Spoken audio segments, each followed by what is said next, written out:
All right, we should be Are we live to the world? live, boys. Helly Here we ho. go. All right, well, welcome Excellent. back. Today we're doing Wednesday. Let's shoot the shit for a minute to make sure we're actually picking up everybody's audio. So, Yeah. mainly just my All I'm good. concerned about. I think we're all good. All right. Yeah. Welcome Sure. back. We are Cool. on Wednesday this week. I know we said we'll be here every Monday last week, but psych. We lied. Yeah, we're Yeah. liars. Fucking So, liars.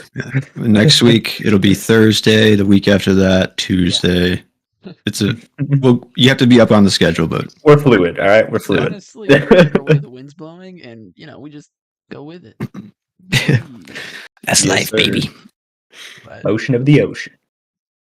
yeah, welcome back. What do we have on the docket today, boys?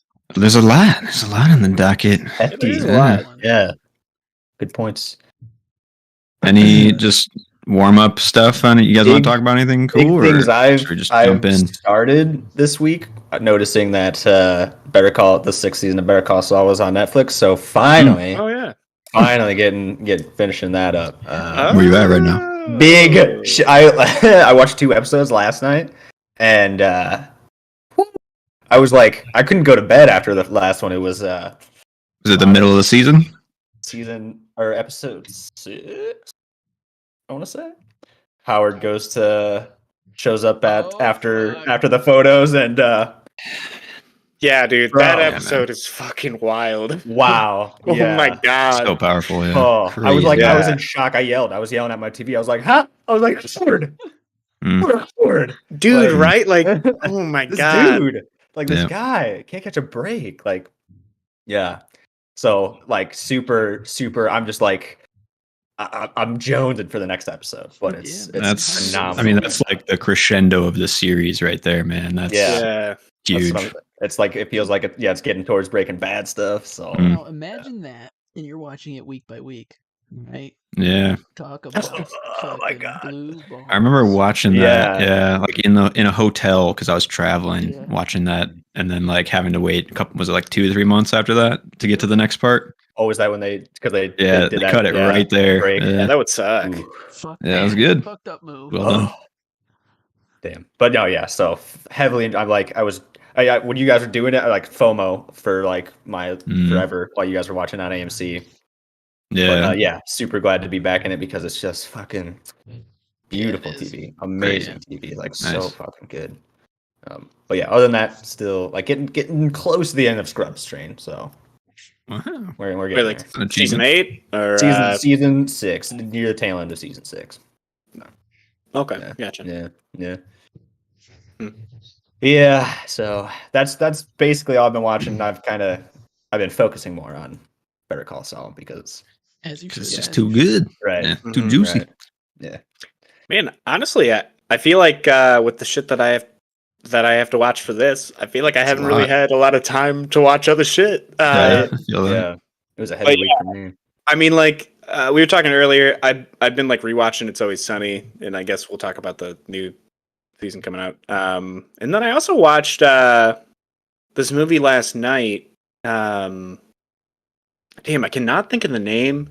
It like takes place in New Zealand. It's a movie by Taika, and Hunt for the Wilder People. Yeah. yeah. I mean, like overall, I thought it was like it It's had silly. really high Goofy. highs and really Yeah. low lows.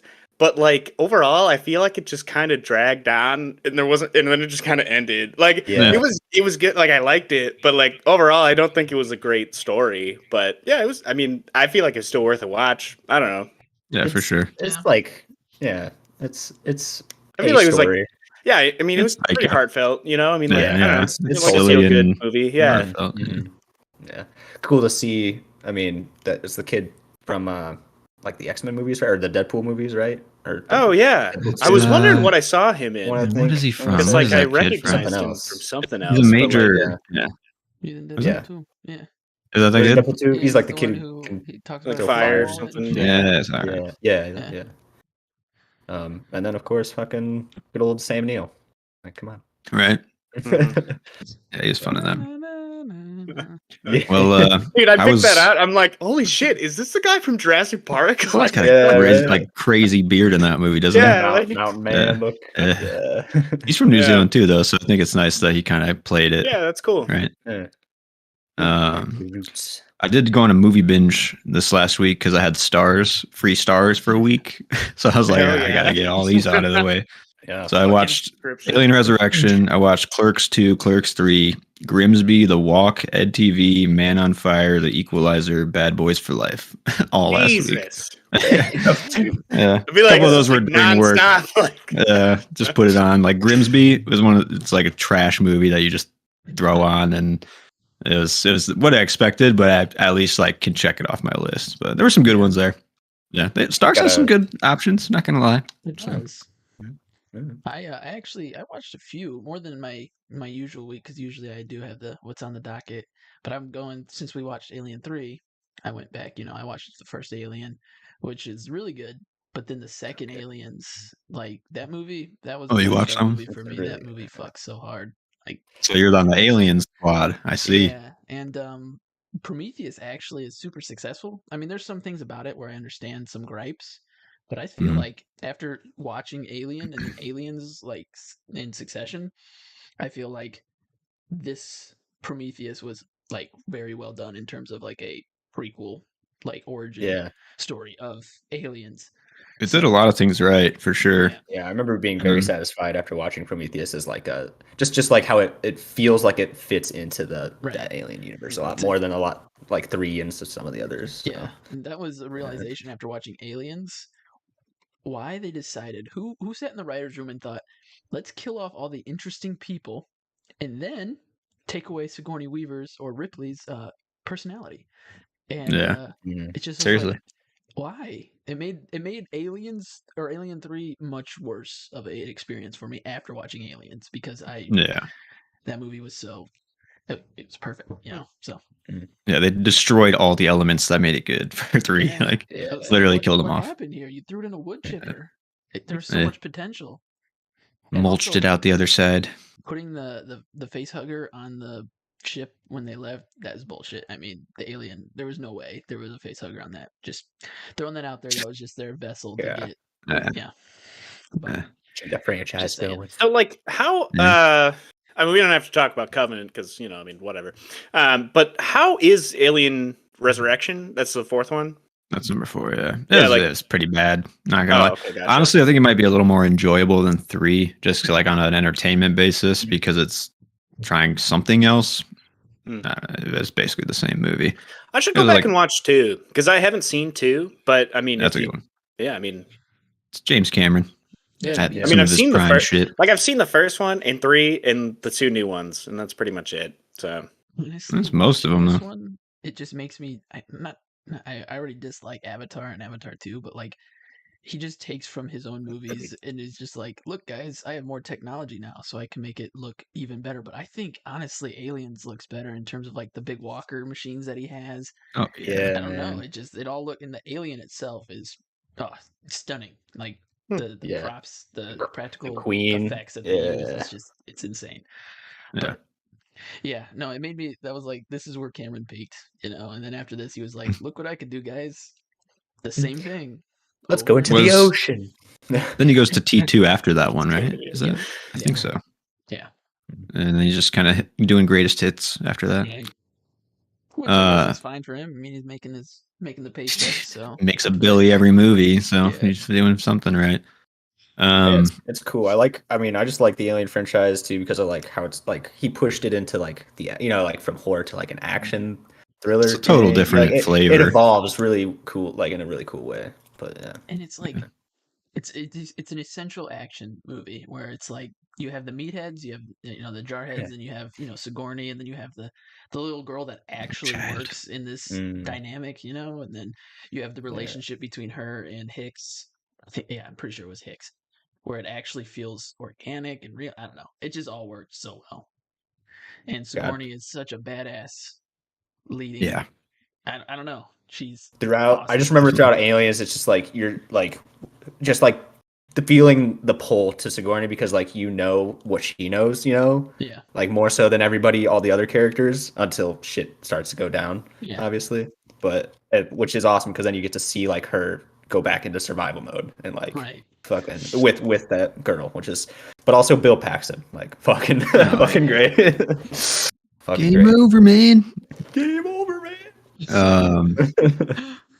I also gotta recommend Beef if you guys haven't started it up on Netflix. Me and Emily started that one. First, I was kind of just like, yeah, I don't know, it looks okay. Watched the first episode and was like, yeah, it's pretty good. And I kept going, and it's one of my favorite new shows of this year. Oh shit! 100%. Yeah, because I kind of so feel good. the same way. I like saw it on Netflix, and I was like, I don't really know if I like this, but Mhm. maybe I'll give it a shot now. It's good, man. I mean, it's got a lot of like conflict and a lot of kind of like twists in the story, and very relatable characters. If you're a semi-angry person in life, I don't know, like it's pretty. It's got some hooks, and it doesn't go where you think it does at all, and it's good. We're not done yet, so I'm excited, but I'm like halfway through right now. Honestly, been thinking about it. It just seems like it hit the mainstream, so that's why I'm a little worried about it. But That was kind of my same Yeah. thing. Yeah, I'd say it's worth a watch though. And Steven Yeun, man, that guy, I love that guy as an actor. He's so good. Yeah, with the right role, kills it in that show. Mhm. He's playing kind of more loose and goofy Yeah. in Beef too, so it's kind of nice to see. Hmm.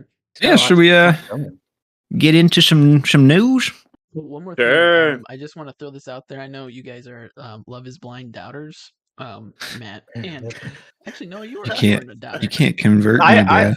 listen. I'm with you in the boat that like reality TV is a guilty pleasure that I indulge in. So I definitely don't. For Love Is Blind, there was one contestant. He was he sang this song. They cut it out, but it was Lake Pontchartrain by Ludo, and Ludo, messaged him on Instagram and said they liked his version better. So I'm just saying, Really? if Ludo's a fan, Dude. you'll change your mind about it.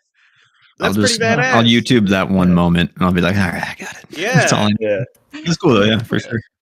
Yeah, I just thought that was a cool little tidbit. Made me think That is pretty of you neat. guys. Is the season over then now, or what's the? Oh, yeah, it's over. The most couples that ever stayed together, there was only one couple that said no. So crazy. Wow. And where are they now? They're all still together, except for the couple that said no. They had dated after, but now they're just. She's actually still friends with his mom and hangs out with his mom, but not him. So. All right. Okay, cool. They should do like yearly checkups on these people now, right? I mean, that's assuming what they kind of do. But, Where are they now? Yeah. yeah. Yeah, it was a big bust because they tried to do a live thing on Netflix, and of course they fucked it up and fumbled that ball. So, anyway, I just wanted to throw that out there. Maybe you guys will, loosen up on the Love Is Blind. Not enough for me. No, that's more on that contestant being cool than the show overall. Like Right, fair. yeah. But you guys got stuff for the Disney Dunk Corner this week? Because I don't really have much stuff. What you guys got? I can't tell you the couple, last not time I a lot. signed into Disney Plus. Oh yeah, the new Star Wars Visions comes out tomorrow, the new season. So Really? that might be okay. I don't know. I like the first season. Oh shit. Yeah. Right But when yeah. Mando ends, got to keep Other the than Star that- Wars drip going. I think the only things I saw that Guardians 3 has like the lowest critic score of any of the Guardians movies, but not like of Marvel. So like I don't know. It was like an 80%. I don't know. I guess we'll see. That was Yeah. a tricky one when I was like doing my research for what we'll talk about later with the box office, but like I don't want to put all my eggs in that basket because the other one would fucking dank, Mine is It's pretty high. right. So An yeah, MCU I movie. ranked it pretty high. Right. But Disney has gone so downhill in terms of pulling in money that I'm kind of just like, Kind of hard to bank on it. Yeah. Right. So, Can't yeah. rely on it as much. I think Yeah. it's more so that like their remakes are the ones that you can't really count on. So maybe Guardians with James Gunn behind it, and it kind of has its own little kind of mass following. So Yeah. maybe it'll pull. Yeah, right. We'll see. Like I think feel it's like, going to do better than Ant-Man, right? At the That's- very minimum, and Ant-Man did pretty good, but Yeah, maybe 'cause I that feel one like- killed the will. I mean, people love Maybe. like the first two Guardians movies. Like I don't like outside of just Marvel movies. Like if people don't like Yeah. Marvel, I feel like people still like those movies. Yeah, I don't know. They're just for sure. I don't know. What they're pulling out all the stops because they actually have Bradley Cooper like interviewing for his Rocket, like Oh, asking him shit. about him playing Rocket. It's like the first time we've seen Bradley Cooper on any press tour for Guardians. What about since Vin Diesel? The first one. He was there in one of the He always photo shows up. shoots, but yeah, he's Oh. got nothing else to do. He's gonna He doesn't be in the miss Thanos out movie. Really, on yeah. Groot shit. Yeah. When he's And That then man was getting the fattest paycheck for doing the least amount of work with Groot, Yeah. man. Crazy. He lucked out. I think the only other thing I got is I was reading an article that like some guy, I don't know if it was the like director or main writer or something of Lost, got asked to be on some Star Wars project, and then he like got put on the project, didn't really do anything, and then got asked to leave the project. Damon Lindelof, is that the Yeah, dude? yeah. Mhm. I don't Yeah. know. Like, I think I read that article, and yeah, I mean, I could see it happening. He wrote like Star Trek and stuff too. He helped that franchise take off, yeah. and he made the new Watchmen show. I mean, I love Lost. I like that guy as a writer. Honestly, I think that's more just on Disney's end, where they just hired 20 writers and 20 filmmakers, and then they were like, "Oh, we're not making any of that shit." So like, the bag. all right, Dude. you know, like, yeah. honestly though, like the thought that, did you end up watching Barry? I'm gonna go off on I like did not actually. so No. like there's this scene in the latest episode where Sally goes up, she's like on set for this movie, and it's basically like a Marvel movie, and because she's like helping this girl who got like a part in this movie, and it's called like Mega Girls or something like that, and like this director Sally like goes up to her and she's like, I loved your work in Coda or whatever, and she's like, yeah, like I was actually working with like talented actors, and like everybody was like really determined to do a good job, and now I'm just working with like models who are like really hot and they're after some like blue ball or something, and then somebody like behind him's like an infinity orb, and like I don't. And then like after that she has this line where she's like, yeah, I feel like when people see Mega Girls, they're gonna be like, yeah, that was the same person who made Coda, like, because like one is an art film and one is a Marvel movie, and it's just Yeah. like, I don't know, I just thought that was like perfect, because like you could hire whatever director you want for a Marvel movie, like they could be like, it could be fucking, I don't know, it's just like it's not gonna turn out to be your movie, it's gonna turn out to be Marvel bullshit, like I don't know. That's, I mean, the fucking the one that came out with the girl who directed Nomadland. I mean, that's a Yeah, I perfect think that's a example of it. dig on Chloe Zhao, Yeah. or Eternals? like, yeah. She Yeah. got so far in her ass after she won that Oscar, she was like, I'm gonna do Marvel. But turns out the studio eats you, so Yeah, flat. I don't know. I just thought that was like, I don't know. They just signed on all these directors, and like, I think it's just or these actors, and I think it's just for them to gain popularity for their Yeah. career, and then Yeah. like, move on to something else, because like Yeah, it's not going to be good. It's going to be I mean, that's as an actor too. That's where you make your fucking money these days. Honestly, like, is you can put on the tights for a couple months and you act silly and you cringe at it, and then later you cash the fucking $1 million paycheck and you're okay. yeah. Yeah. I mean, worth it. almost every actor is saying, "Oh, yes, eventually." You know, I'd say, but But yeah, Yeah. also, if you haven't started the new season of Barry, you should. It's actually get been Is it? pretty good. cool. I have been watching that too. I guess I didn't. I'll Really catch say it. up. Maybe this week. Fire. Yeah, it's. I mean, I don't it's know. almost. It's like halfway through, right? I think the 4th episode just came out, so I don't know if they're 8 episode seasons or 10. I don't remember. I can't know I think it's which one this 10. one is. I could be wrong. Cool. But No, I did see that there's rumors that Margot Robbie might be in the talks for Sue Storm, apparently, in Marvel movie. Dude, that's another one where I've seen like so many rumors of like it's Yeah, gonna be different fucking casting options. Mila Kunis. Like, I think they're just literally they just like sent an email out to every actress and was like, Sue Yes. Storm, and, See you know, who like, just- responds, like, honestly, Yeah. that's what it sounds like. They sent it out to the 20 top actresses, and they were like, "Who's gonna respond?" Swipe it right on Bobby got Hollywood. email just the title of it, just Sue Storm ? Yeah, just a big 4 ? Like Yeah. 4, Fantastic 4. Should we move into the writer's strike though? It's big news. I mean, Sure. Yeah, I threw it in there. I just thought it'd be appropriate topic just to talk about. Yeah, I mean, like I said, we said earlier, I figure it's because like the amount of shit. I mean, I think I read that like they were in talks with like pretty much all the streaming services, like Apple, fucking Paramount, Netflix, who like Disney, who like, you know, they're trying to like make a deal, and they rejected it as of yesterday. I think. Yeah. So now they're on strike until, you know, certain conditions improve, which makes sense to me because I'm pretty sure like I mean, because of streaming, like, you know, people don't get residuals or royalties for anything. Like, Yeah. there's nothing like, so like, you know, you got your release, and then, you know, you get your boom, and then after that it's like, well, now it's that Look for another job to do the Yeah. same thing. It's like You know, I feel like that sucks too, because like I don't know, ever since ever since streaming came out for any type of media or just like programs. I mean, like I pay a monthly fee for like Microsoft 365 or whatever, Microsoft Office. But like 10 years ago, you just bought the program. But now you pay a monthly subscription so like they can make Keep more you year by money year. off you eventually. Yeah. So like I don't know, it just like sucks because like they will long term rake in more money, but they won't pay the people like what they Who were. did it?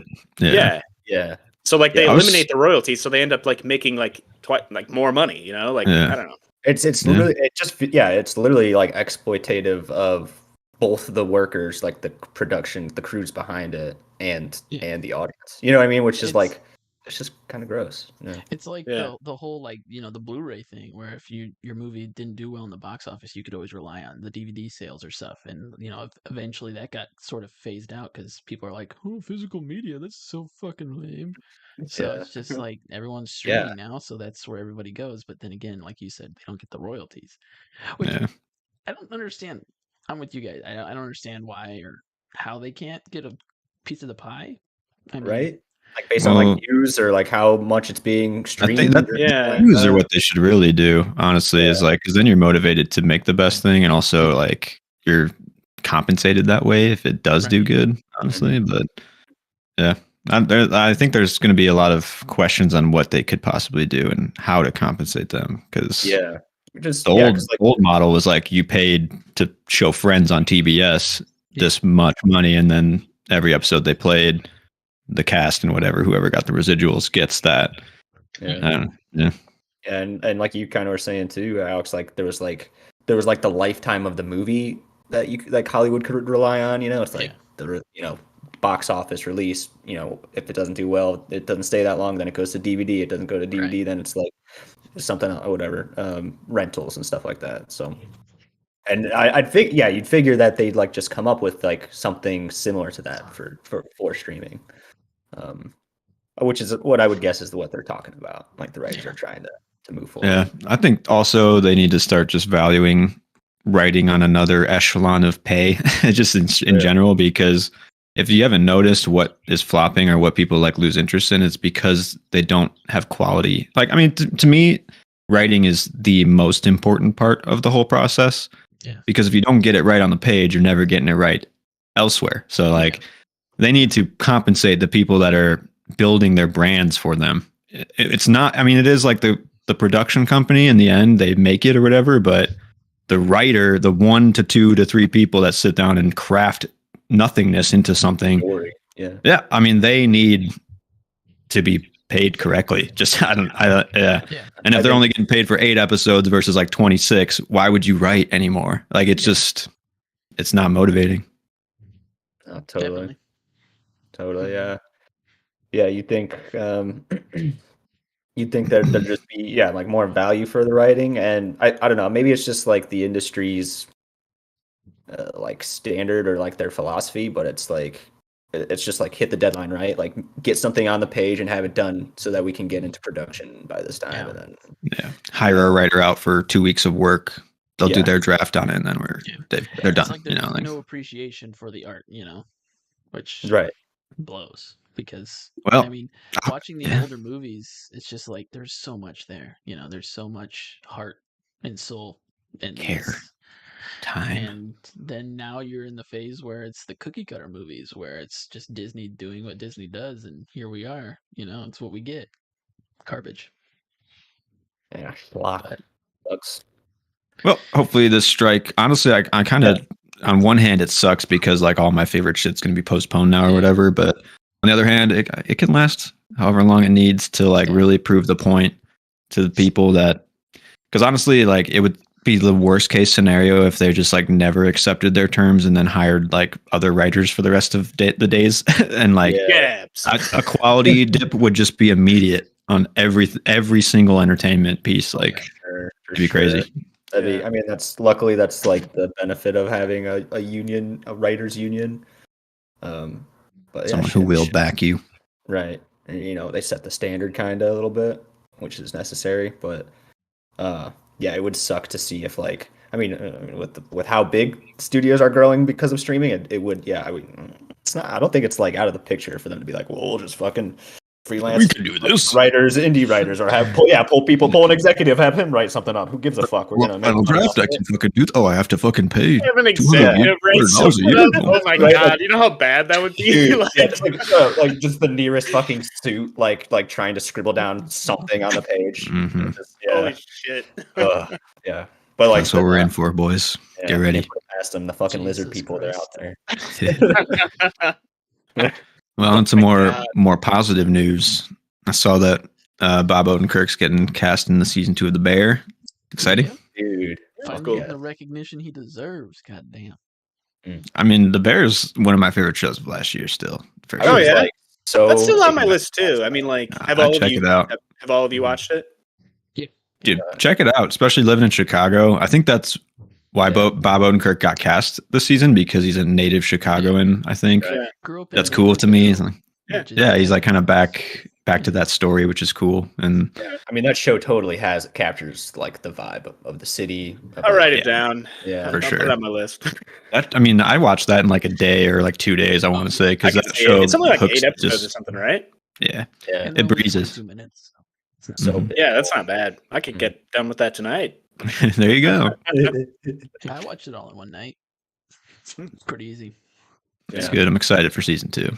I'm curious what Bob Odenkirk's going to play in it. You know, I don't know. Yeah, I mean, maybe another like restaurant owner. Characters, so I don't know if that's the kind of world that can introduce new characters. Maybe, I guess. Catch him like an uncle or something, right? Part of the family, maybe different family member. That'd be cool. Yeah. Yeah, I'm down. I'm down with that. That show captured all like my ADHD like neuroses. It just sucked me in because of the energy, the chaotic energy that like the characters are flying. Yeah, for sure. Just like scratched my fucking monkey brain just right. Yes, sir. Monkey brains. Sonny's also gonna be back June 7th. It's donkey brains. Donkey brains. Hell yeah. But yeah, June 7th. I'm kind of looking forward to it. I saw a picture of Bryan Cranston and Aaron Paul with them on set, so I wonder if they're gonna make an appearance. That could be neat. Interesting. That'd be cool. I don't know. I know they said they're not reprising their roles, so I don't think they'll do anything Breaking Bad related. But I think just having him still is fun. Aaron Paul, I can definitely see fitting in like pretty well. I think I could see that. Yeah. I mean, he played Todd on BoJack Horseman. He's like the fucking goofiest character ever. Like, yeah. God, I love that show. Just weird that he can go from Jesse Pinkman to Todd. Like, yeah, the range, baby. Yeah. Yeah. I'm excited. We don't have to talk about Westworld. Shit. Yeah. Oh god. Yeah. Are they only doing like 6 episodes now or something like that, or 8? 8 episode seasons now. Yeah. That's cool. Okay. Yeah. I mean, like, I'm they're cool with putting a it. lot of heart into it. I mean, listening to their podcast, you can tell they care. And after 16, this is 16 seasons. I mean, if they're still I don't even full steam ahead, that's awesome. Jeez. Yeah. Yeah, as long as they're still going, you don't want to like push them to make more than they're capable of. Dude, like, honestly, let them do whatever. Look, I love It's Always Sunny. We were talking earlier. I've seen the whole show probably like 3 or 4 times through, if not more. But like, I feel like I'm at the point now where like I'm okay if they just didn't ever put out any more. Really? I mean, like, I don't know. Maybe that's just me. Like, do you I think love these the show. characters need to have an end though of some sort? Like, I don't like. How do you do that? It's like ending Seinfeld. You just have like a fucking shitty ending where they get all what the they deserve. characters Like, come back I don't know. and Like, tell them how shitty they yeah, are. like I don't know. Yeah. I don't know. I would love to see a true end. When that will be, I don't care. Yeah. Like whenever. I'm not a guy that's gonna like, oh, It's Always Sunny's on tonight this summer. Exactly. But if I know it's dropped and I'm like feeling it, I'll pop it on. So That's how it was last season. But last season, kind of the end when they go to Ireland, that slapped. that was good. Yeah. Yeah. Like if it I ended like there, other- I think that was a good ending, at least for Charlie and Frank. I don't know, it felt kind of complete. I like how they're doing a little bit of like these dramatic endings. Yeah. Some people are like, it's not fucking funny when you make them fucking human and actually care about them. It's like, dude, just like it's 16 seasons in. Like, give me a reason to care now. It's just like, or else I'm gonna not fucking like show up anymore. So Yeah. I think they know that. I hope at least. Well, I think that's like what Max makes dancing. great- Sorry, I was just gonna say I think that's just what makes great comedy too. Is like there has to be a bit of like drama, Reality. seriousness to it. grounded a Yeah. little bit, you know. Right. Right. Yeah. Yeah. Yeah, it's good. I'm glad that I listen to the podcast too, and you can tell how much they still care about the quality that they're putting out. Yeah. It's not like they question all these like how much reality affects like the comedy and all that stuff. Like, so it's good that they're still towing the line of trying to find it. Definitely. Yeah, I saw that Fede Alvarez is making an Alien movie. Yeah. Uh, It was interesting because it was when I finished Aliens, I saw that it was like Alien Day or something. I was like, oh, wow, that worked out. So, but yeah, and I saw that Fede Alvarez is making one. So, and he did good with Evil Dead. So, a good pick. I liked Don't Breathe too. I don't know if you guys saw it. Oh, It's yeah, fucked that up. was I did pretty not. But Don't like Alien- Good pick, yeah. I was just curious. I think we talked last week about how you said there was going to be an Alien TV show. Like, is that still happening too? And these are Supposedly, these are yes. just, like two separate Alien projects. Yeah, it's in that's the thing that pre-production, I think, right now. The Yeah. TV show. because I'm more excited about the TV show, I think, still. But Yeah. it's kind of bumming me out how they're doing like simultaneous stuff nowadays that isn't connecting. Yeah. I just saw that they announced a new like Avatar universe movie, like actual The Last Airbender, Yeah. and like they're doing a show too and another anime. I don't want to invest in the Netflix show or the movies because Yeah. they're going to be two separate incarnations, and I just like. Like, I can go for the movie's animated, right? It's not live action. I'm pretty sure. There's like 10 different Avatar it is. projects I now, thought there but some of was them aren't one even being made. connected. Wait, like I think there's a all live Avatar: action The Last movie. Airbender? Holy shit! I Yeah. had not heard. And I just saw that they were making a new show that was going to come out in like 2025 or something. I didn't There's see a anything. new animated show, a Netflix show that's live action, I saw the a live Netflix action show. movie I'm not that's gonna watch just that. been announced, Live and then I action think like movie. spin off other animated shows and stuff Jesus, like like, that. I'm pretty sure the Just animated get rid of show's all the only fucking thing. live action shit and just do some Yeah. animated stuff. Like stick to what you're good at. Like I don't know. Like Yeah. no animation. Like I don't know. I just feel like give me like one or two examples of something that started in animation and you put it into live action and it was actually good. Like I don't know. The old Super Mario Bros. Just like what the fuck? Like I don't know. Who wants it? Like who wants that? Like okay, Right. I guess like besides like Marvel or DC, I guess, but that started with comics. And is that Yeah. even good? Like Well, that's it. Yeah, I'm sure that some of those animated series are also pretty spotty. I But don't know. I know I want to say the animated Last Airbender show is the only one that's got the original writers like Yeah. connected to it. All the other I live think action- so. You mean the animated show? Because like I know Mhm. that they were involved with the live action show on Netflix, and then they Nice. just kind of got That's tired of the right. bullshit and left because Yeah. Netflix was Right. like trying It's to a like good strong sign. arm them into doing shit. Yeah, right. Right, Like right. Like I'm okay, honestly, with like one incarnation of a live action shit because I've just accepted the inevitable at this point, But like Yeah. the thing that gets me now is when you're like you're just like starting multiple without like even finishing the last now. Like I It's just so exhausting. it is. It's just like now I'm like I'm tired. Yeah, I'm not even it in is. Avatar, so it's just like Mm. That's why I'm like with this Marvel stuff and like the Flash coming out. It's like I'm kind of glad that they're like this is the end of that era. It's like good, maybe something finally else. there will be a fucking end to this madness, and I don't have to be like, oh, what's coming next, or I have to keep Like a up little now. That's why I rebirth. quit watching Marvel after the fucking. I forget the last one I watched. It was one before the Doctor Strange. It's like I don't want to keep up, and I haven't seen any of the Disney Plus shows. It's just so exhausting. mhm. But Yeah, for sure. yeah, like the new Alien movie excites me, but then there's just an immediate like, yeah, like it's, It just like makes you. It just like forces you to be skeptical because it's like, well, like one of these is probably going to end up being like okay, the rest is going to be shit. There's got to be one that's better than the other, and why are you making both? Like, you know what I'm saying? Like, that's weird. I don't know. It's like when It's because they're Bruce just Campbell- throwing all this shit at the wall and they're just seeing what sticks. For real. I think Bruce Yeah. Campbell and Sam Raimi kind of have a good thing going here, where they're like, yeah, every 2 or 3 years we'll make another Evil Dead. You know, it's like did you Let that it one Fade out, then come back, know? then fade out, then come. You know, yeah. Guess what's Try to successful reinvent. every single time? An Evil Dead movie is successful every single fucking time. So I mean, yeah. that's a good model because like Star Wars was a special thing Yeah. when it was trilogies, when it was 6 movies. Yeah. And then when you blur it over 10 years, it becomes nothing. So like, just stop. Just take some time. Star Wars is so weird because I think with like the new trilogy, more so I just realized like how much of a generational thing it is. I mean, like there's the original trilogy, which was like fucking like buck wild for the people who first saw it back in the day. I feel like. Wait, Started are you like- saying the generational thing applies to all of the trilogies or just specifically the newest one? Because, I like, think yeah, I totally agree. Behind it now. Mhm. Like I think that's like because I love the originals, but like I remember falling in love with Star Wars because of the prequels. You know, That's what what I I mean? was just gonna say. What's Yeah, the matter with but you like, guys? I would say like our parents or like my dad liked the original series. You know what I mean? So like, I don't know. For me, Yeah. it was the prequels. I'm assuming there are kids who like the sequels, but like, I don't know. Yeah, Exactly. I think that's just like the way.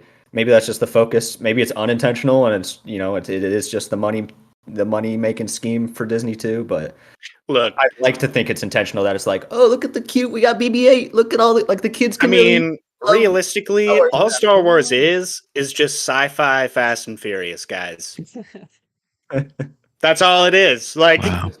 Star Cruisers, epic fucking. I mean, not in the same sense that like they race shit, but like, it's just do they still race shit on Fast movies? This is I don't know. racing. Maybe I haven't seen like the last like 3 movies. I don't know. Yeah, it's going probably won't see international. Fast X. Yeah. yeah. Yeah, I don't know. I guess on a lighter or a more positive note for some, I'm curious what you guys think. But did you guys see the new Dune trailer? It just dropped today, actually. Yeah, I saw it. Dune Part 2. I will Dune say Part 2. the first thing that stuck out to me over that trailer was the opening between Zendaya and that one kid. Chalamet. Yeah, Timothy, little Timmy. Mhm. Zendaya's line. I hope they don't. I hope that's not her line that they put in the movie because it feels a little like. Which one was it? What'd you It's say? where they like You laugh, want to take that again? when they when he says you dive into the water and she like laughs and says something after it like no I that's don't not believe true. you. Yeah, it was Mhm. kind of like that's the take you want. You sure you don't want to run that back and try it again? Sound a I little was, more believable. I think I understand what you're saying because, like, I was the first Dune, at least the new one they just made. Zendaya is like this mythical, like, Right. image that you never fucking hear talk, basically. Yeah, And she's like just constantly in visions and like, oh my god, that's Zendaya, that's Zendaya. And then like now they have to like Say give it. her dialogue. She's And just she's not used like- to talking. Well, I think it's like I was like, is she playing fucking like Mary Jane from Spider-Man here? Like, I thought this would be a little more grounded and like kind of gritty. And it's like, oh, little Timmy, like, yeah, it felt no, weird. I don't believe about water. But yeah, I don't know. The sandworm writing looked fucking sweet, so that was cool. Yeah, it looks cool. That's a cool part in the book. That's super sick. Yeah. He like harnesses. He like goes out with a Fremen, and they're like, "Can is this dude actually?" Is it really the prophet?" chosen one? Yeah, like, and then he Oh fuck, kills it. he is. Yeah. Yeah, I guess Looking forward to my it, though. my thoughts are like I excited thought for it. Dune was cool, but the universe is kind of boring to me. Like Oh, no, it just said I'm isn't not looking exciting. Forward to it. Oh, you said you're not looking. Oh, No, Oh, shit. yeah. I didn't really like the first one. It was fine. That's what it was. All right. I'm looking forward. I was disappointed by the first one because there is so much like sweet lore in those books that like they could have delved into, like with the family houses and all that shit, and all the geopolitical stuff that's kind of going on more so. Is the second half going to make up for it though? Because like the old second half, movie it tries goes to. down. So, Yeah. or like near the end of the book, like I would say in the book, like the last third of the first book, shit fucking goes down. Like, like Paul goes nuts. Like he gains some fucking crazy like Blue powers. omniscient Force? powers, foresight. He can just like Yeah. look into the people, into the future and shit, and it's just Mhm. yeah, it's wild. So I hope So the they know Force. that. Pretty much just flows through him. Yeah. So we'll see. I like Villeneuve or however you say his last name, but I don't know. Dune just doesn't scratch my balls for me. Tickle your fancy.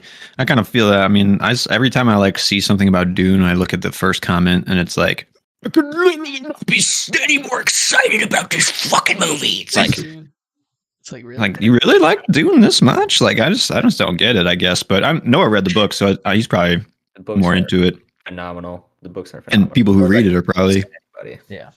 Yeah. I have more a buddy excited. who's read the book too. He really liked the movie and stuff. So I think it's just you get that appreciation. Okay, Noah, let me ask you this because I saw some people compare it.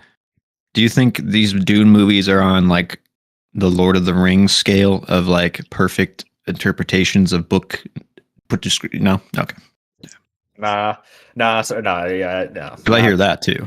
Because like what the movies are really like lacking that like the book really like nails is like first of all the voice. Well, like the movie did it aesthetically, but like they didn't do the like. There's so much importance in the book on like language and like how Paul is like basically like groomed to be like this perfect like ambassador between families and worlds and stuff like that.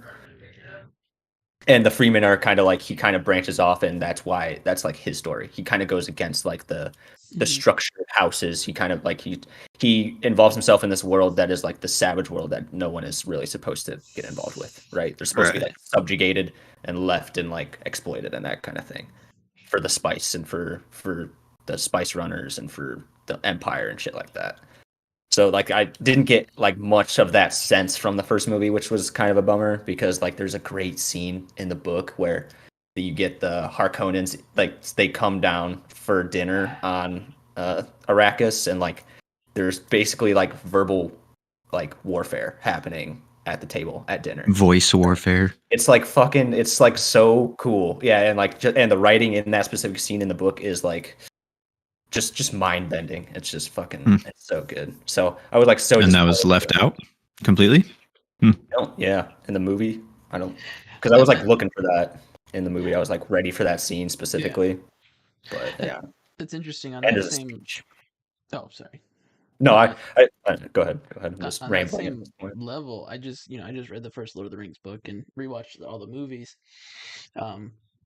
And like the parts they left out from the first book, at least I haven't finished the other two yet, but I think it's I know like what you're going to say. understandable, and it's like the Tom Bombadil scene. It adds flavor to the book, but really, How you what going to would it add explain to the that though? movie? Right. Yeah, I mean, in the book, it's like perfect, and it's a great scene, and it's a great, it's a lot of pages, it's a lot of meat, but like, I Just walks enjoyed out to his property reading it. line, Yeah, I mean, he just is basically like, looks around, walks back to his house.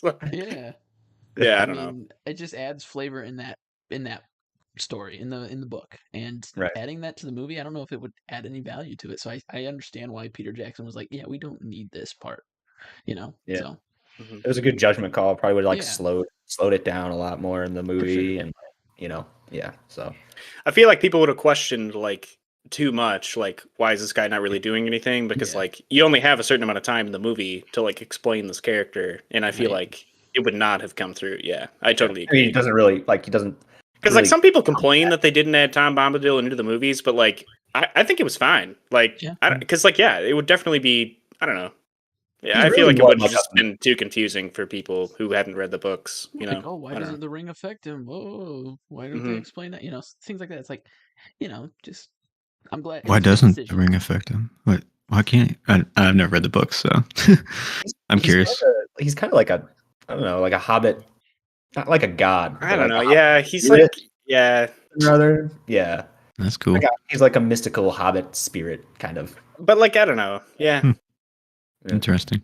and he doesn't really They care should about put like, it the in. They affairs should of have the put it world. in, bro. He Yeah. just kind of just feels. just is like, I like my world that I live in, and it's Yeah. peaceful and it's nice, and I don't. He's wanna the mess the with ultimate things. hobbit. Pretty much. Yeah. Yeah. Yeah. He's like the raid boss Yeah. for the Hobbit world. So. Yeah. I was just curious what the take on Dune was. I'm sure there's varying I'm levels of hopeful, excitement.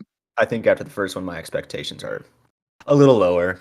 I'm worried that they're going to be spending too much time on the sand planet still.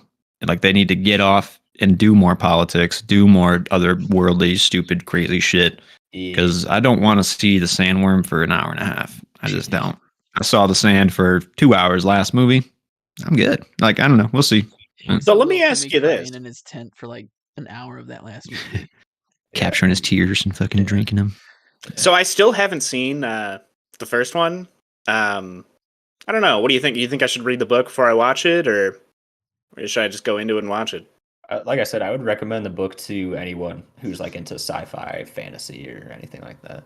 There's like, personally, I think there's a lot of like Frank Herbert's writing is based a lot around just like I said, geopolitics, and honestly, just like there's a lot of like philosophical stuff in that. Okay. And, yeah, I don't know. It's like really cool. I mean, yeah, I've been needing more stuff to read. Honestly, I've been like really reading a lot of nonfiction, and I've been kind of like craving reading actual fiction because like it gets pretty boring reading nonfiction. But like I don't know, it interests me. But maybe I'll give it a shot before I watch a movie. I'd say they're worth it. I'd say they're worth at least the first one. Like read that one, and if it doesn't interest you, like you don't really because I think they go pretty fucking crazy. Like Paul goes like just skyrockets into like mode. God fucking Okay. So, which is cool. Which is what I'm excited to get to. I haven't gotten that far, but yeah. I wonder if they'll continue after this one. Sorry.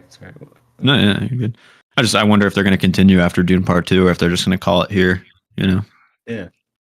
It's they got a lot of backing from the Neckbeards who really liked the first one, so I think. Yeah. You know. I think Villanueva would probably step away if they do, which is fine.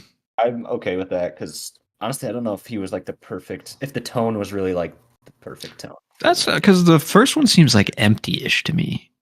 I don't know if it's like just got the meat. Yeah. It just seems kind of bland. Yeah, and I mean, I don't know. I think his abilities are used better elsewhere because I mean, he just was like, I made Blade Runner. This is my next like Blade Runner. I can do this. So pretty colorful, so good, and like, so well crafted. So this one, like you said, it just felt bland and empty. I mean, even just the look of it, which is kind of flat. I don't know. It didn't feel like a Nueve movie. So yeah, go back to some Arrival stuff. That movie's great. Yeah, right. It's been a minute. Yeah, that's a great one.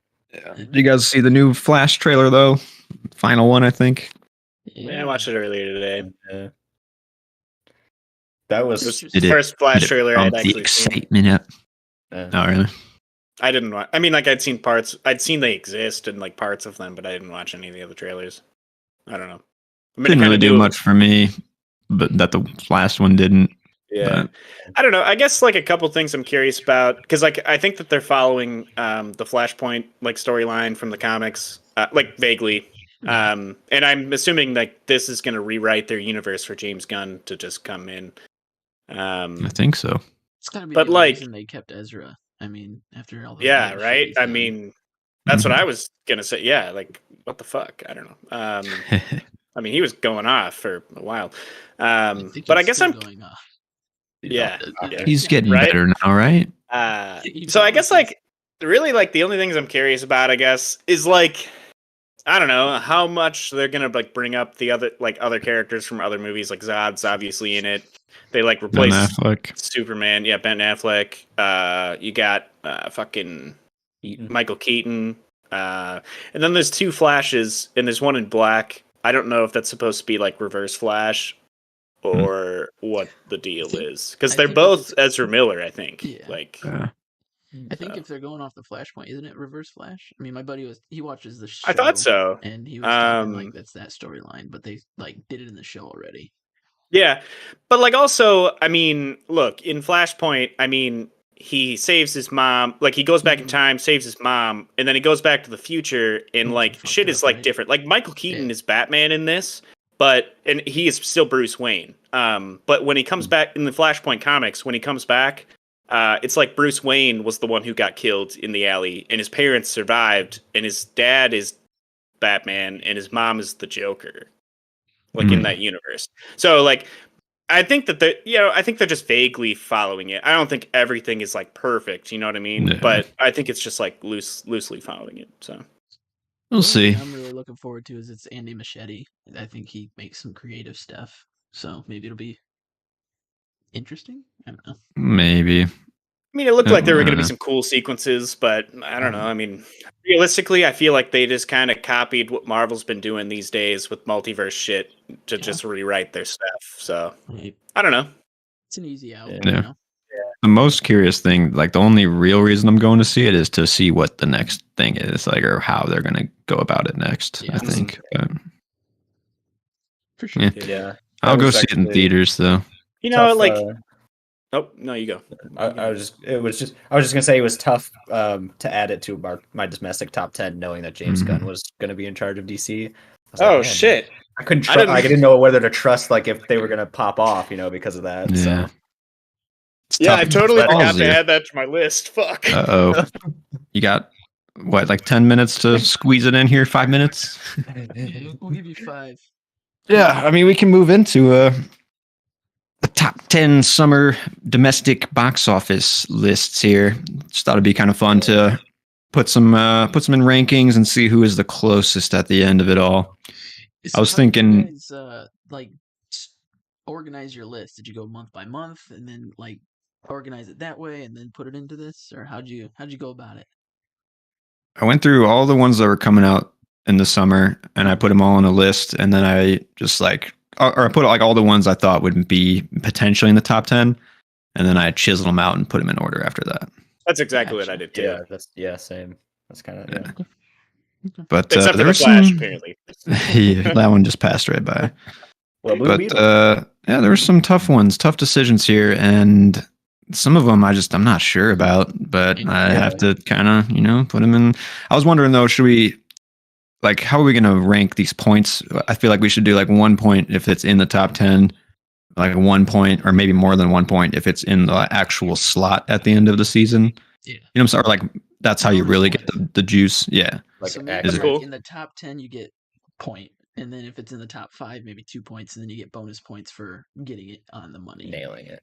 That Cool with sounds that. pretty good. I like Yeah. that. Yeah. All right. We got to write that down though, because I'm I'll gonna write forget it that down. shit. I got a And, spreadsheet like, here, So this is like total money accrued from Domestic, domestically. Box office. just U.S. Not and like we- opening weekend or anything like that. It's like the total amount of time that it's in the Right. theaters. Okay. Yeah, Because I was going to ask so- that earlier when the deadline was Equalizer 3. Because, Yeah. I mean, we're going to have to wait until like end of September to find that out. So Yeah. If there's any close calls, we'll definitely have to wait to see what it will be. But it should kind of line up through the summer, but Man, it'll if there's some bullshit like, well, put it back in theaters. That'd be re-release, right, like- extra new. Yeah, some- that'd be Jason yeah. Cameron releases Avatar for a 6th time. right? Yeah. 8K baby, fucking. Yeah. what an asshole. 40. We got people dressed up as avatars that just wander the aisles. Yeah, you get wet in this one, boy.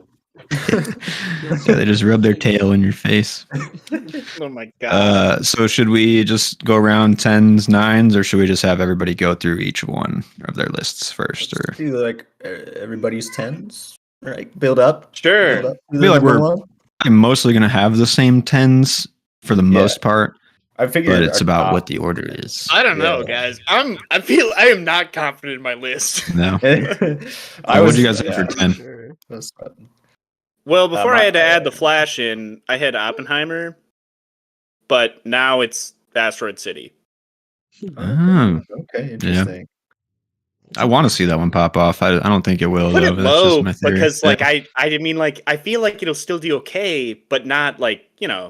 not like super awesome. But I don't know. The rest of you Yeah, guys. no. 16. I just don't think knowing what his last movie did, it was just kind of like I know, outside. right? Like Mm. that's what I was thinking the, too. the thing that's so- going to kill it is how they release Wes Anderson movies, which is like so slow and like theater by Selective. theater almost. Yeah, so very Mhm. selective. Yeah, Yeah. it's weird. Yeah, I'm excited for that one though. No, So your mine's number my 10 is 10. I'm sorry, what was your number 10? Well, so it was Oppenheimer, but since I had to add the Flash in somewhere, it got slid down. So now it's Asteroid City, and Oppenheimer's like 11. So Oppenheimer dropped out. Asteroid City is not my 10. Okay. Interesting. What you got, Noah? Guys, my list, it might be fucked. Just going off Joe's. No, mine was. I have no idea what I'm talking about. Just mine's for kind fun. of, I think, is a kind of a sleeper. I chose The Last Voyage of the Demeter. I'm excited for that movie. I wish I put it low, but like I could see that be, like I said, being a sleeper and like going up higher unexpectedly, being unexpectedly good, and like people going to see it more so. Because it's, I don't know, it just seems like a cool concept. Horror on the high seas, Yeah. haunted It's like ship type stuff. Dracula-esque inspired or something like that, right? Like the I think so. original Dracula story or whatever. I believe so. Yeah, That's kind of cool. Yeah, Which I'm is- excited. yeah. Hey, I'll go interested see me. that. yeah, that's what I was that like. sounds neat. I'll go see it in theaters because it seems like a fun one. But Yeah. so yeah, we'll see. What you got, Matt? My number 10, because it's the 10th movie, I put Fast X. So Really? I had to You put think this it's gonna one. be a 10? Honestly, I just don't think this one's going to be. Matt, you got to think about As the people who popular. go see movies, man.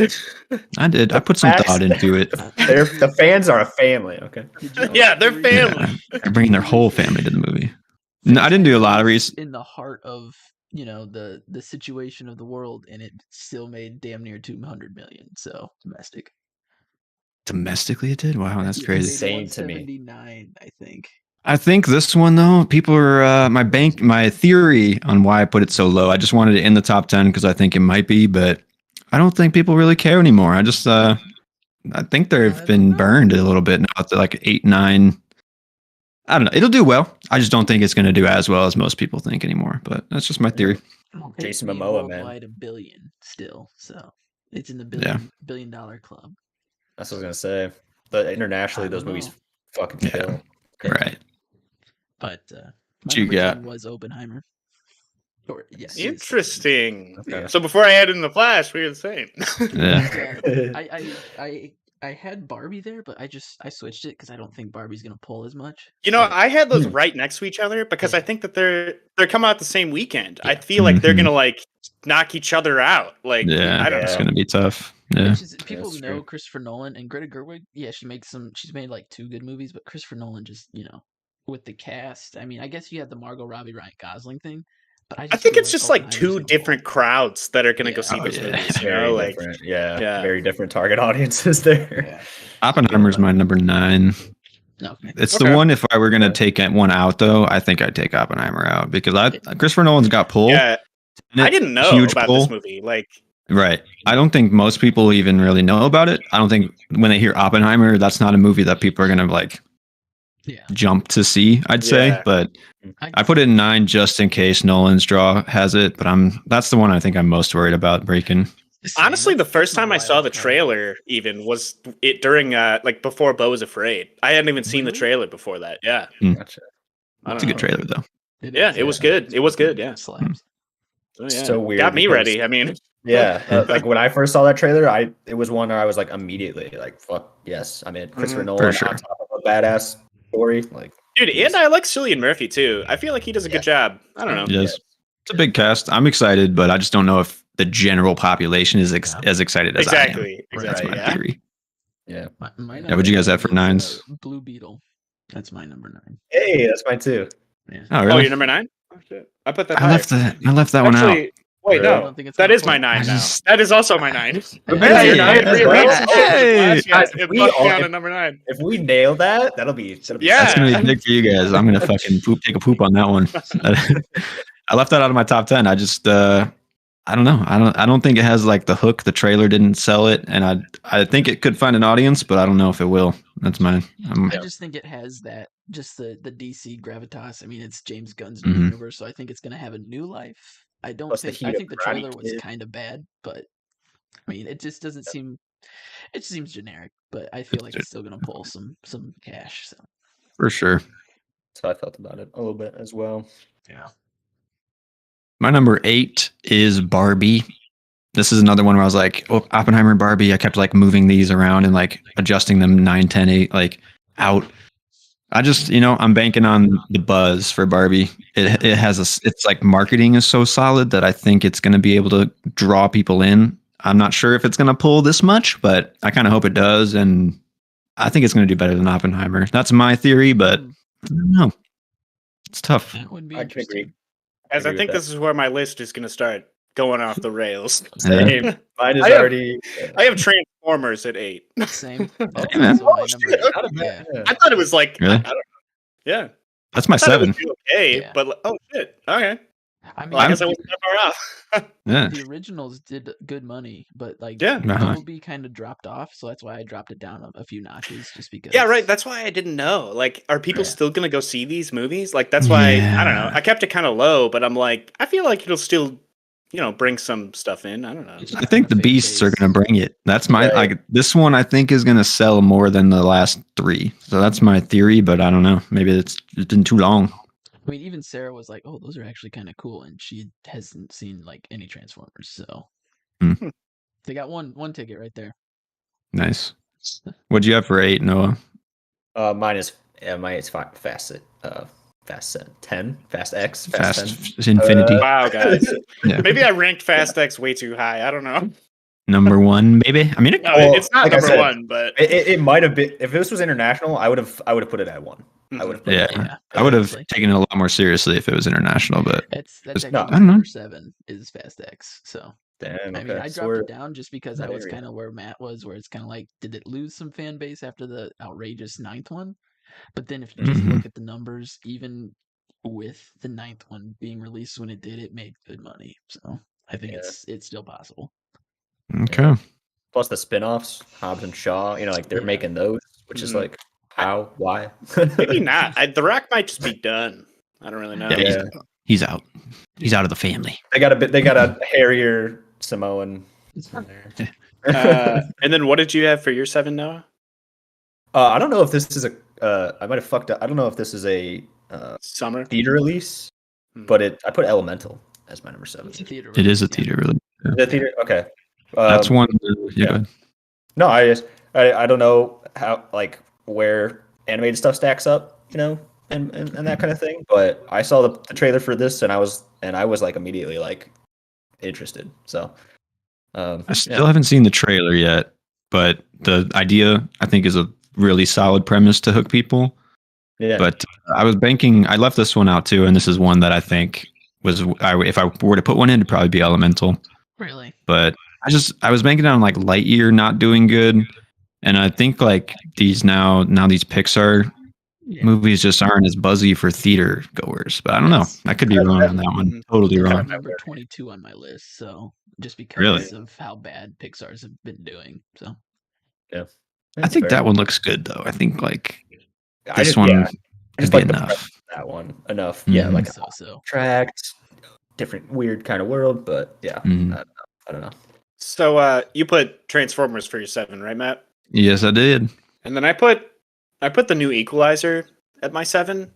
I don't really know how those movies do. I haven't really seen any of them, but I assume. I mean, it's got Denzel, right? I mean, I assume it's Yeah. gonna do okay. It'll do And it's at the okay, end I'd of the say. summer. Like, I feel like that's the time when like there's not that many movies coming around anymore. Mm-hmm. Like that many, So like, I Yeah. feel like it'll do probably pretty good. I don't know. There's a couple at the end there. 2 domestic, so That's more than I thought actually. yeah, Yeah. same when I saw it. Yeah, there's a few at the end of the season. Another one that I was like, man, I should maybe put that on. It was Yeah. the Meg 2. Yeah, I didn't know about that Yeah. one either. Like, Yeah. Like that could be a wild card, dude. Yeah, like, I that's swear to memes. God. Like people I'm just like, show up I to me, man. Yeah, Yeah. like I don't know, fucking ridiculous. I have I snuck in the Flash as my number 6. It's a good spot, I'd say. Yeah. Yeah. I put my number 6 is Mission Impossible: Dead Reckoning Part 1. You'll pay for this. Yep. No. Yep. You'll see. That's I- my you know, 5, actually. Is If it? we didn't learn I know anything them- from Top Gun Maverick, is that Thank you. Tom Cruise can stick in theaters for as long as he fucking wants. Yeah. I get it. Top Gun It's Maverick true. fucking exploded. I feel like This Top one Gun is not going to different, do as though. good. Like, Gun is yeah, different. like Yeah. It's the other ones. The other Mission Impossibles do pretty good, but Top Gun was its own beast, and dude, the nostalgia, like, Yeah. I don't Nostalgia know. was a huge There's a part of it. whole different generation that's gonna go see that movie. Like, there's, I don't know, just like 2 different generations that are like going to see Top Gun. Like, I like and I'm it. not saying there aren't 2 different generations that are gonna go see Mission Impossible. It's just like there's just a shit It's- ton of them. I don't it's know. not as a bit. It's not a big draw, as big. I don't Yeah. think. Mission But Impossible Fallout made 220, so you guys be ready. All right. Just- Damn, I will. A lot of That was people a like while Tom ago, though. Cruise, I guess That was like what 2017 or some shit, like 2018. But after, I just feel like that's when they started to pop off, like in theaters wise. Like Ghost Protocol was kind of like the revive, maybe even the third one, and then Ghost Protocol, and then Rogue Nation. Critics were like, "This is actually Rogue really Nation good," was and so then fucking Fallout good. came out, and so, interesting. You know, because I'm- like for My me theory is personally, they I peaked mean, at 7 domestically Gotcha. at least. That's my theory, but no. we'll see. We'll see. I just had like no idea. I've seen like one Mission Impossible movie, so I have no frame of reference. If I had looked me up neither. the actual like earnings of the movies, I probably would have like. Well, I guess I put it Yeah. at 5. It's I mean, higher like I than don't know. I mine. mean, Yeah. Probably should have done that, but I was I just don't going with my gut. I was didn't like, look it up, we'll but do- do I want to do well, or I think we'll do well. It was all about gut, baby. Yeah. My number 6, by the way, is Indiana Jones. I just think it's gonna Hey, pull in the gotcha. audience. Same Yeah. here. I That's actually my put that number one higher. 5. Okay. That's your 5, you said? Mm-hmm. Yeah. I'm kind of worried about that one though, honestly.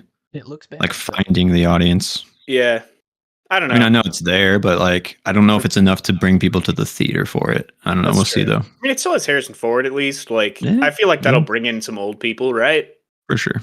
I don't know. Yeah, I would think. I'm worried it's just people are going to be sour on it for some reason because I'm like a little skeptical of it. So Yeah, I am. That's too. kind of what I attribute Top Gun Maverick as this year. Is like Indiana Jones is like the one that's got the nostalgia, the budget, Really? the power, and I don't know. it could pull the same type of audience, but I don't know if it's going to be enough at all, like compared to Top Yeah. Gun. yeah. Yeah. Oh, I guess. I mean, Crystal Skull that did 317 domestic, so I guess. Woo wee! Yeah, Oh. it's possible. But that one burned everybody. No one That's- likes Indiana Jones now. That's the only problem, and it's. been I don't know. harder I'll than- go I like see it. that one. I'm gonna see it, yeah. Like the Kingdom of the Crystal Skull. Fuck me. What are we at now? 5s for everybody, or 6s still, or what? Well, I Oh, don't. my- No, did you say you're 6? No, mine is Indiana Jones. As Gotcha. Well. Okay. Yeah. Kind of right there in the middle for My everybody. 5 was Mission Impossible, so I don't know. I don't know about you guys. 5 and 6, everybody's are like twisted. At least mine are from your guys's. So. My 5 is Flash. So Okay. Okay. That's my number 4, and What? I moved it lower and lower, and I think I could even move it lower, but I don't know. I'm a little Yeah, I worried. don't know. I'm a little worried. Me too. But Don't if it has any draw like it is promising, it's going to be pretty big. I don't know. Yeah. I am The worried. nostalgia I'm worried might about pull with just Keaton alone. I mean, they're really banking Right. on Keaton, as you see with the new trailers. So That's a big part of it, yeah, for sure. You know, I might just go see all these movies on my list just to like, Give get him my that own. boost.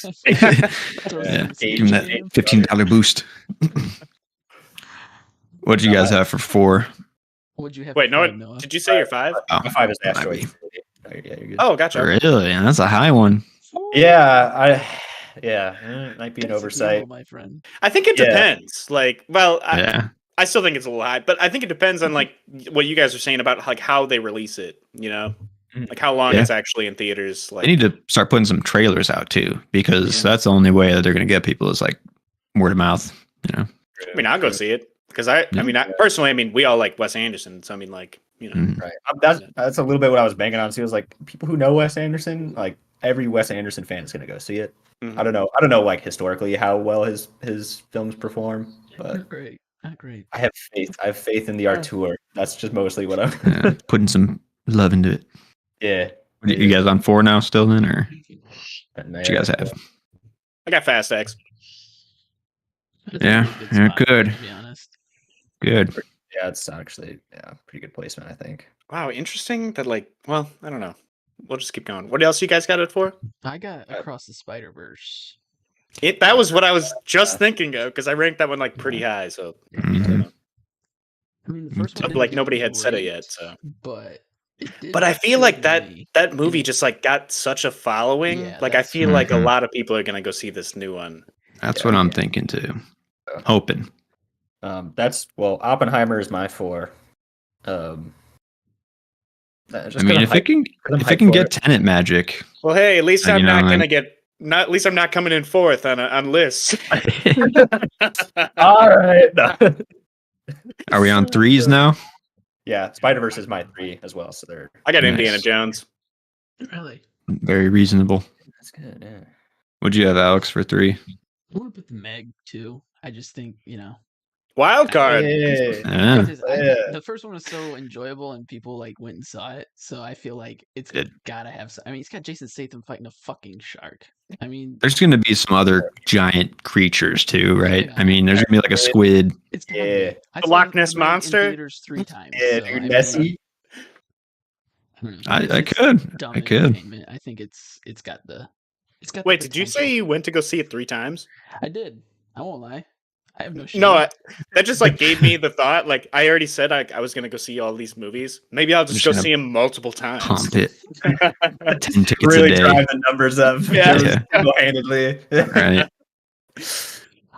My number 3 is The Little Mermaid. Gotcha. Holy- You know, I Yeah. didn't know Card. if I should put. I didn't put it on my list, but I was Hmm. like wondering if I should. You know, like It's going to make some money. This is one where I think it could flop harder than they think because I don't know if I there's think it will, dude. as huge. It could. It definitely could. But I just was like, I saw Lion King and how much money that made. And, Oh yeah. and Beauty and the Beast. All these live actions have at least a built-in. What Somewhat of about an Mulan audience. It's a fucking Disney. and Aladdin? That was a Disney Plus release, See. wasn't it? Aladdin Oh. did pretty good though. So Aladdin that's why I'm like, Gotcha. killed in the. I thought Yeah, Aladdin so- did bad. Oh shit. Okay. it's not Well, a great then movie, but it Hey, I draws didn't the look up audience. anything, guys. Right. That's how I So, feel. like, about Little Mermaid, I Made think, is in the money off top that 5. movie and just made a shitload of movies after that because Aladdin just killed. So. Hey, I guess those are live action from animation. So I guess like Right. that proves my argument wrong earlier. Yeah, so. yeah. Well, they're not good. Yeah, they're not good. I think Little Mermaid. According to who, Matt? Like Jungle Book is the only one that I was like, this is Those cool. are- yeah. This one. And then after that, just Does anybody else Gotcha. have The Little Mermaid on their list though? Is that it? I didn't. No, I have Wow, it's Little at that's- 12 I'm gonna- for me. Yeah. That's where I'm gonna get all my points, baby. Little Mermaid in 3rd. I'm gonna fucking rake it in. All right. Everybody say they're 3. Yes. yeah. All right. What do you guys got for 2? We all have Guardians of the Galaxy Volume 3, right? Yes, sir. I do. Yeah. Oh Yeah. shit. I It's- don't. Noah? God damn it. Damn it. Oh I'm yeah, that's living in my that 2. Barbie world, man. I'm So living we in have the that Barbie same world. number 1s too, then probably Matt, or at least I don't know. If Matt was- Did you already say yours? I thought you did, but what? My number Okay, one? what's your 2s? Everybody's 2s, but Noah's. What's yours? Barbie. Yeah. Oh, no. Oh, Dude, wait, no, if- you said 3. If that captures like something, I think that movie could just explode. But I I don't can know. see it. Yeah. That's I honestly don't know. I'm banking on both I'm banking on both Oppenheimer and Barbie not out competing each other and just Yeah. both Of them doing solid. Yeah. Yeah. People coming out of Barbie going to see Oppenheimer and Walking vice versa. crazy. Yeah. Different flavors for the day there. Yeah. Yeah. There'll be the So we're halfway getting markers real. where they're walking into Barbie after seeing Oppenheimer and vice versa. Halfway. Yeah. through. Yeah. Yeah. that's my strat. That's what I'm going for. Oh, So That's a bold decision. I respect it though. yeah, that is. So my number one was already said. It's Spider-Man Across the Spider-Verse. And I'm That's kind mine of too, putting. yeah. Oh, that is your one. Okay, yeah. Mhm. I'm putting a agree. lot of eggs in that basket of it really did capture and caught on after the fact in theaters. And I don't know, because I'd look at what Super Mario Bros. Did, crazy, and that's an animated movie that Yeah. a lot of like people will go see. And I'm hoping that it didn't take all of that magic from Spider-Verse now. Like it's like the families that go see a movie just went and saw their movie this year. You know what I'm saying? Like, Yeah. it was Mario. Put And I one don't movie need of the to, year. there's people like that. I'm sure there are. No, but you're right. Yeah. so I don't know. I'm sure there'll be a huge audience. I'm just hoping it's the biggest because that's what I Dude. think.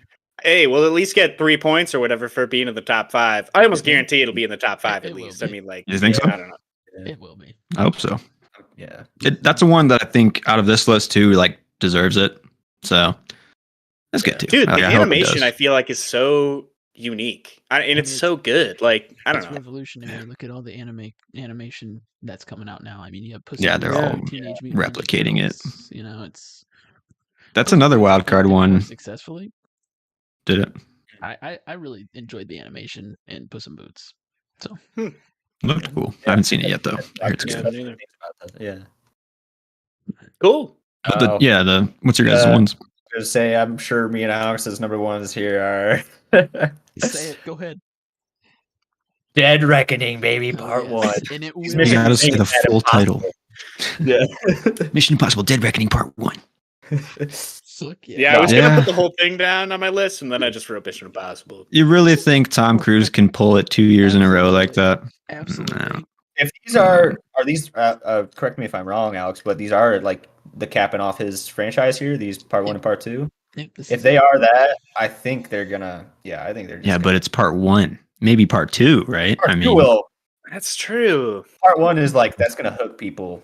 It might. Yeah. I think part 1 is going to pull. I just knowing what Top Gun did, and everyone's like respecting Cruise for what he does. It's like they're just now realizing that Cruise has been doing death-defying shit for the first time since, it's like, oh, Top Gun, he flew in the planes and stuff. It's like, well, yeah, he's been doing this shit for forever. I mean, he learned to hold his breath for Rogue Nation for 8 minutes. I mean, come on.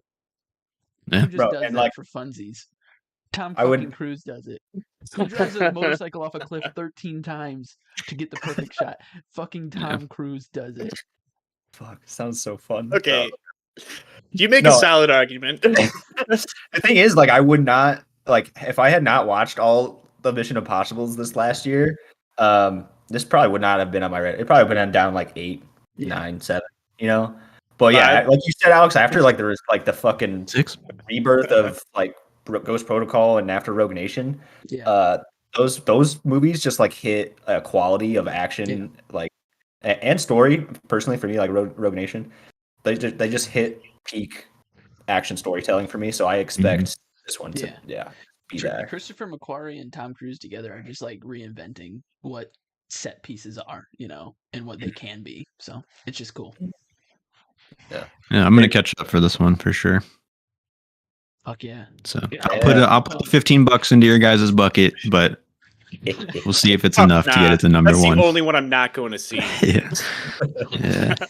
Don't That's do that. okay. I mean, interesting picks. I think it'll be fun to kind of track it through the summer. I like watching the box office. I like Same. all of it in the industry, like all aspects of it. So, but a couple other ones that I was like, these could be little sleeper wild cards was Haunted Mansion.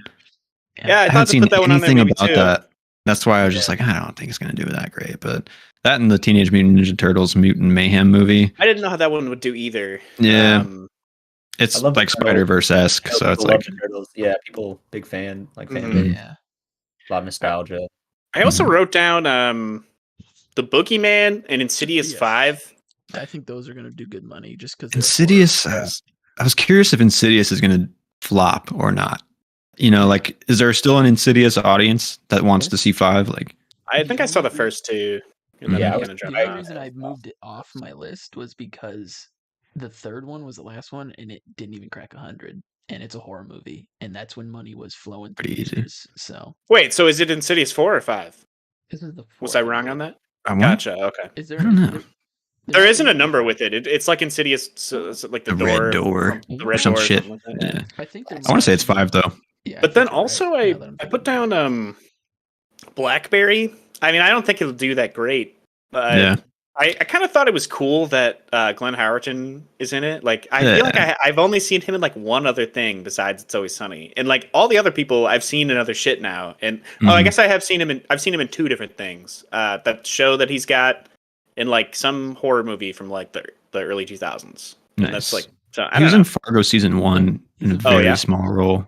Gotcha. I'm excited. I watched that one too. I want to see it Yeah. in theaters, but I also another one I want to see is Fool's Paradise by Charlie Day. Yeah. It's like directorial, and it comes out the same day Oh shit! as Blackberry, so that's kind of funny that they're like have Yeah. competing movies. But Like rivals. yeah, but yeah, I want to see both of those. I don't think they're gonna break the top 10 though, but Yeah. I want to see them. I put Charlie Days at like the bottom just because I know it's not gonna get what it deserves. But Probably not. Yeah. and Probably gonna this be- just in, it's Insidious 5. You guys are right. The last one that was made was Insidious: The Last Key, and I stand by what I said. It made 67 million US and only 167 worldwide. So That's still decent though. That's more than I would okay. have expected, honestly. for a Like, horror movie, a Yeah, franchise, sequel horror. like, That's started out true. Hot. I don't know. yeah, they had the Yeah. last key. It did and start now out pretty they're putting it hot. in the red door. Yeah. It all makes sense. Sure. Yeah. Do you guys want? I gotta take a piss real quick. You guys want to take a little break before we start talking some other shit? Grab a snack. Sure. All right, keep him busy, Joe. Stimulate our audience. Oh shit! Maybe I'll just leave too. I just fuck out of. Oh, my legs are sore.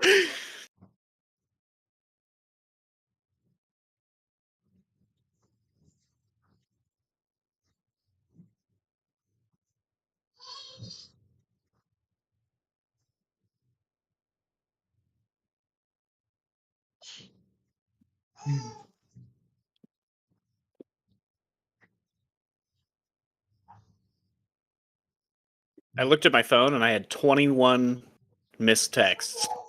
Holy shit! What? Is it an emergency? Do you need to? Do you need to go? I don't know. Just group messages, dude. Like, Oh yeah. Shit.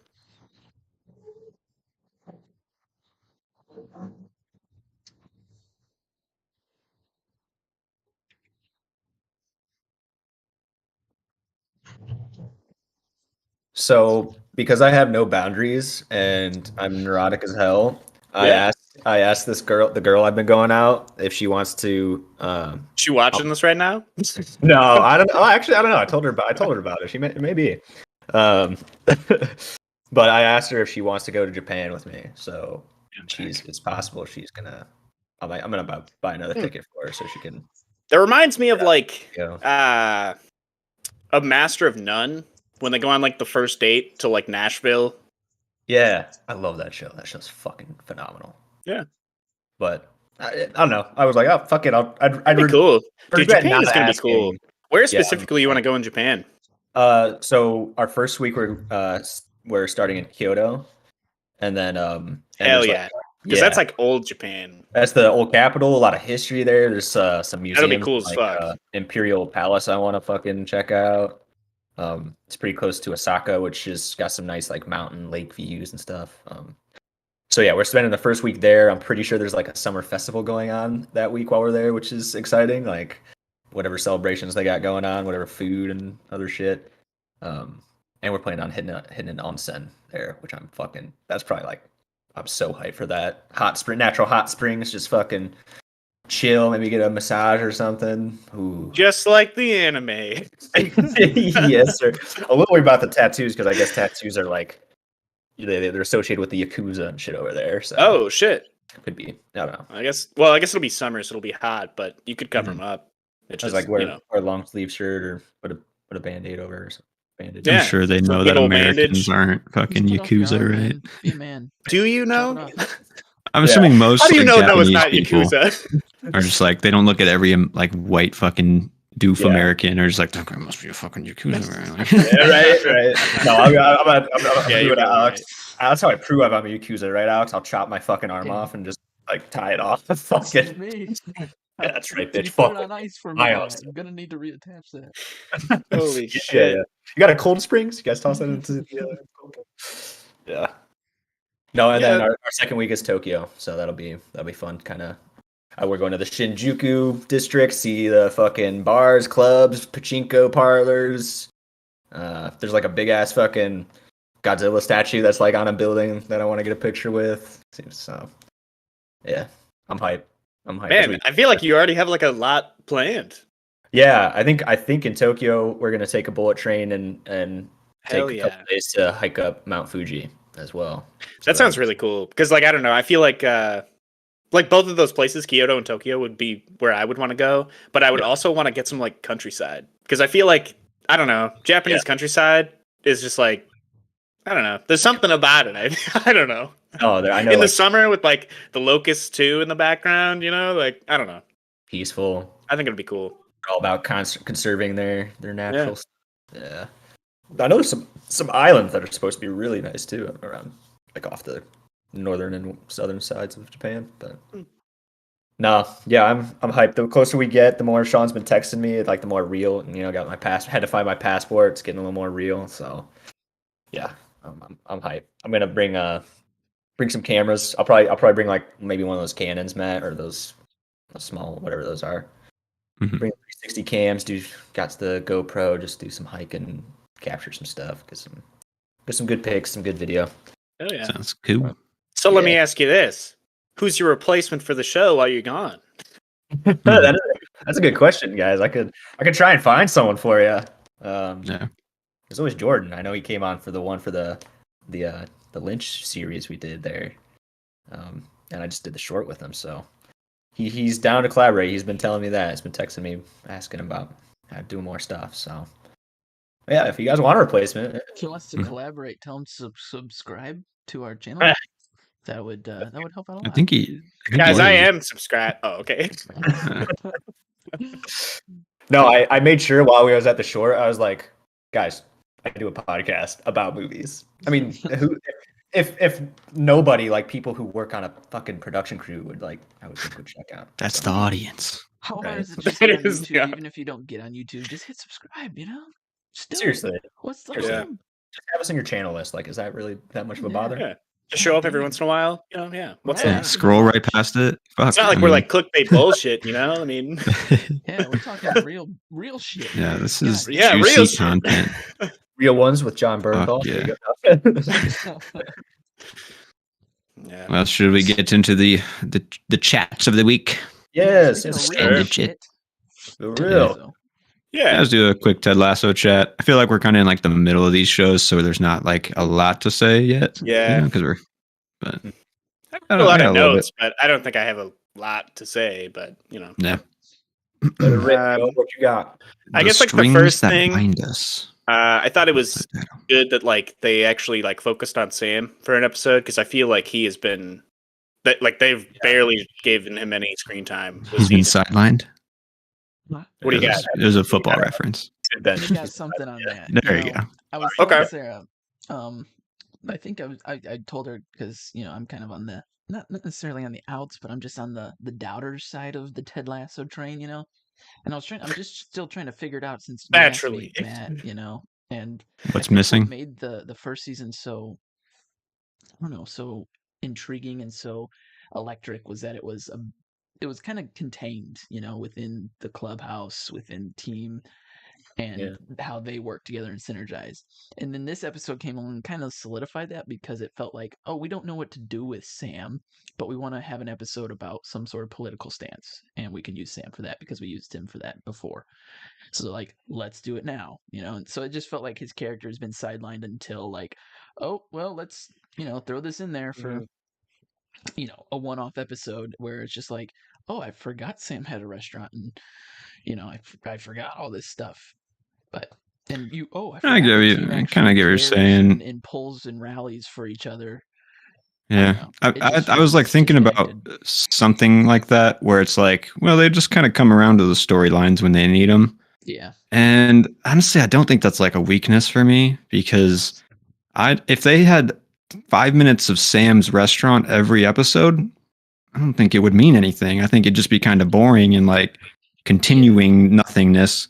right. So like when they rally their stories in like different locations or different characters, it's like, yeah, okay, they came back to it, but it's like, I don't know. I kind of like having the chunks rather than like a through line, but I don't know. I get what you mean. Like Does it's it add convenient. any A lot of the value to storytelling is convenient. story? Yeah. I mean, What was that about the story? Does it add any value to it? I think so. He was. I I wrote feel like for his down- character. I wrote down that Sam has one of the most deep storylines in the show, honestly, because he has to wrestle with these real. I mean, obviously, no one's dealing with like tweeting and it becoming like a phenomenon or whatever because you're a sports star, but like he's like a restaurant owner now who's like dealing with like racism and stuff, like different kind of like. Yeah, like all his concepts like employees that. are from like his same country. And like also the other the episode in season 2 where he started getting into like more like politics, I guess. As far as like his country goes. Yeah, and that like was seated also there. related to his dad. So like I don't know. I feel like it was kind of Oh, like that the age. obvious choice for his I mean, I'm assuming this is like going to be the highlighted episode for him. There's like he won't really get. He might get some more screen time. Some, I'd say. But I Yeah. don't know. Dude, if you want Um, to talk about, well, I guess you got any more thoughts on it? Because I was going to switch to different. I was mean, if just you wanna- gonna say, I really liked how it ended. Sorry, I really liked how it ended in the store with like, and that we got to meet his dad, and like that some things that are broken, like you can, they're good reminders. They're that Mhm. that you've grown or that you can move on and that kind I of thought the line "Don't fight back, fight forward" was like, man, Yeah. somebody wrote that. That's good. Honestly, yeah, I feel like all Yeah. that stuff was like, I don't know. For me, it gave me like, I feel like this was one of the most heartfelt episodes for me personally. But like, I don't know. I mean, I don't know. I felt like there was some good stuff for like his character and I don't know his relationship with his dad. His dad comes in, like I think, he like, runs in and hugs him. Like The I don't know, contained argument of the magic, Yeah. I can like get behind that, where it's like, yeah, you just were like stuck in the locker room with them the whole time. But I think like any show has to grow and evolve and push characters to be bigger than what like you first see them as. And like Sam, like all these characters that have like varying levels of story now, it doesn't like make it worse to me. It makes it like they still have the team dynamics of like coming together at the hotel to decide which restaurant it is. It's all about communicating with the team still, but they've expanded into different locations, into different like reasons why they're communicating, into like they're just fuller characters. And I don't know. It's still good. It doesn't feel like it's like lost like that thrust. It's interesting. We've kind of flopped stances here because just a few weeks ago on John Wick, this was kind of like you like the contained John Wick rather than the expanded universe John Wick, and I don't know. Well, like the expansion of John Wick universe is so empty. The Ted Lasso expansions have character hooks every scene, every second. John Wick has, can I do it in a warehouse now? You know, like that's the expansion. The thing with the Ted Lasso expansion is like Ted's expansion into his, his nervous breakdowns. It kind of just fell to the wayside. His therapist kind of just isn't part of the picture. She was in the beginning of the season and it was kind of like a running thing, but then it just kind of was like, throw that out. Just like Sam and Rebecca's relationship, throw it out, bring it back when it's necessary. I don't know. Just in terms of what you just said, I would also say it's pretty empty, the expanded Ted. It only starts getting gritty and real when it's back in the clubhouse and they got to be a team. So I would say that's when I find it to be the most cartoony and silly, is when they're in the locker rooms. Like that's when they're like, let's just have a fun scene with all the characters. When they leave the locker room and then you see Ted's like reactions to his life, and that's when I'm like, that's where the meat is, to me. But I understand like the fun of the show is lost when it becomes dramatic. I mean, that's fun. I mean, I need, like we were talking earlier, I need reality to then laugh later. So like, I accept the drama of it and I accept like the growth of it. Like to me, it's natural growth, where John Wick is forced growth. Like, and if there's even growth, I mean, that's my theory, but the characters are to say about that when we get dealing with real things here. I have some thoughts on both John Wick and how they relate to Ted. But go ahead, Joe. Here we go. Oh no, I was going to switch topic. Yeah, go on. Whatever you want to say. I was just going to say my main ish with I think the John Wick universe, expanded universe, is like great. I think the world that they built is really good. My main gripe is that I don't think John Wick as a character has developed almost at all. So that's my main gripe. I don't think there's any problem with the world, and I think the characters inside that world operate perfectly fine. But John Wick's kind of my main issue now. It's just like, why do I care about this guy anymore? Sure. But and kind of like what you were saying, Matt, like these characters, like when we're outside the clubhouse and we're kind of like expanding upon them. It was a little cheesy. I don't know if I liked it, but at the end of this episode, when Trent Krim comes in, he's like, "Ted, you've been doing this all along. It's gonna work. You've been fostering this like atmosphere like of trust between players. A series of little moments throughout the fucking built up." Yeah, I was like, wow, it's like a little cheesy, a little cringe, but like, I'm kind of glad they did it because it's true. It's like they're kind of letting you in on like the writing process. It's like it was like winking at you that like we're trusting that we can go stick with these characters or go with these characters like almost wherever they're going. Yeah, exactly. Pretty much, yeah. That's kind of cool. I think to some degree, Alex, I totally agree with you, but like for different characters. Like Sam, I feel like he's still like connected to the team, but like I still don't want them to continue Sam and Rebecca's storyline because I don't think that they're good characters for each other. Yeah. But like what I will say, Keely, totally off the rails. I feel like anything that happens with her now has nothing to do with the rest of the characters of the show. It's Yeah. just kind of an afterthought and filler. So like, That's my next I complaint. feel that. Is that Yeah, storyline like- is like they want to make Keely out to be like this independent, she can do what she wants, but then they just replace Roy with a woman and it's doing the same thing, you know? I don't know. I mean, I and, understand like, the dude- difference of it, but yeah, go ahead, Joe. well, like she was too busy for Roy initially, and now she's in a different relationship, and it's Yeah. working fine. So like, Yeah. what?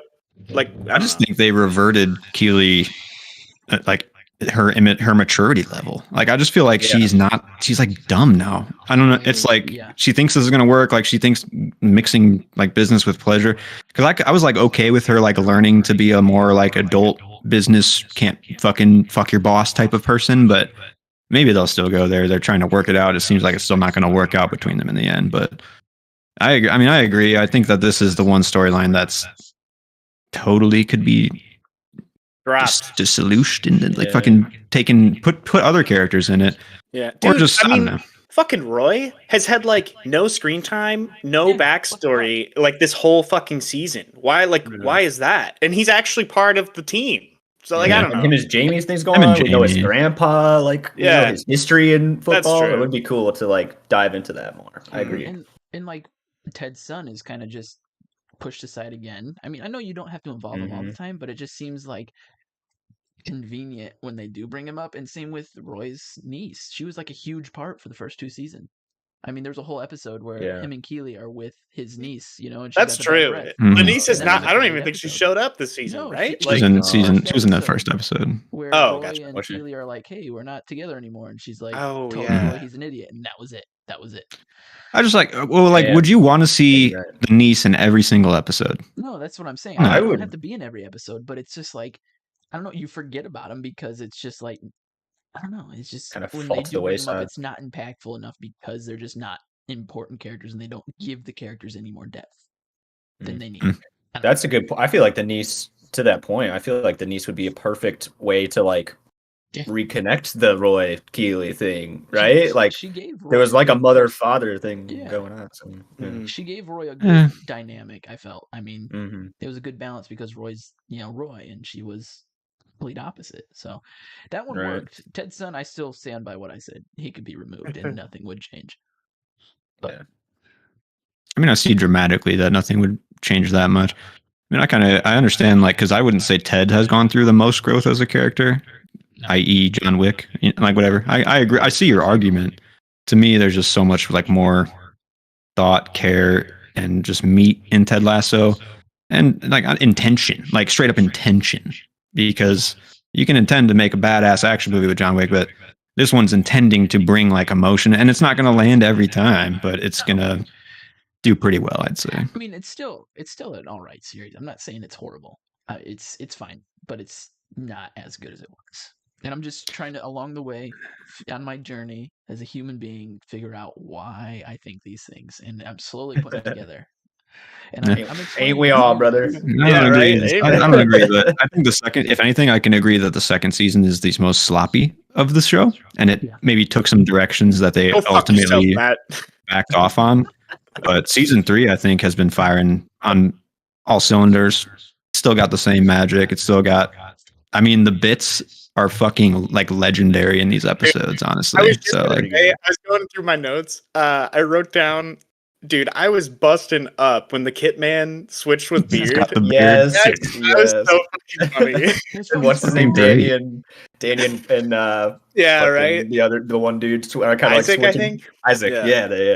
they switched Yeah. personalities. Yeah, that or was whatever. fucking hilarious. I wrote that Danny's facial expressions are some of the best like background acting I've ever seen.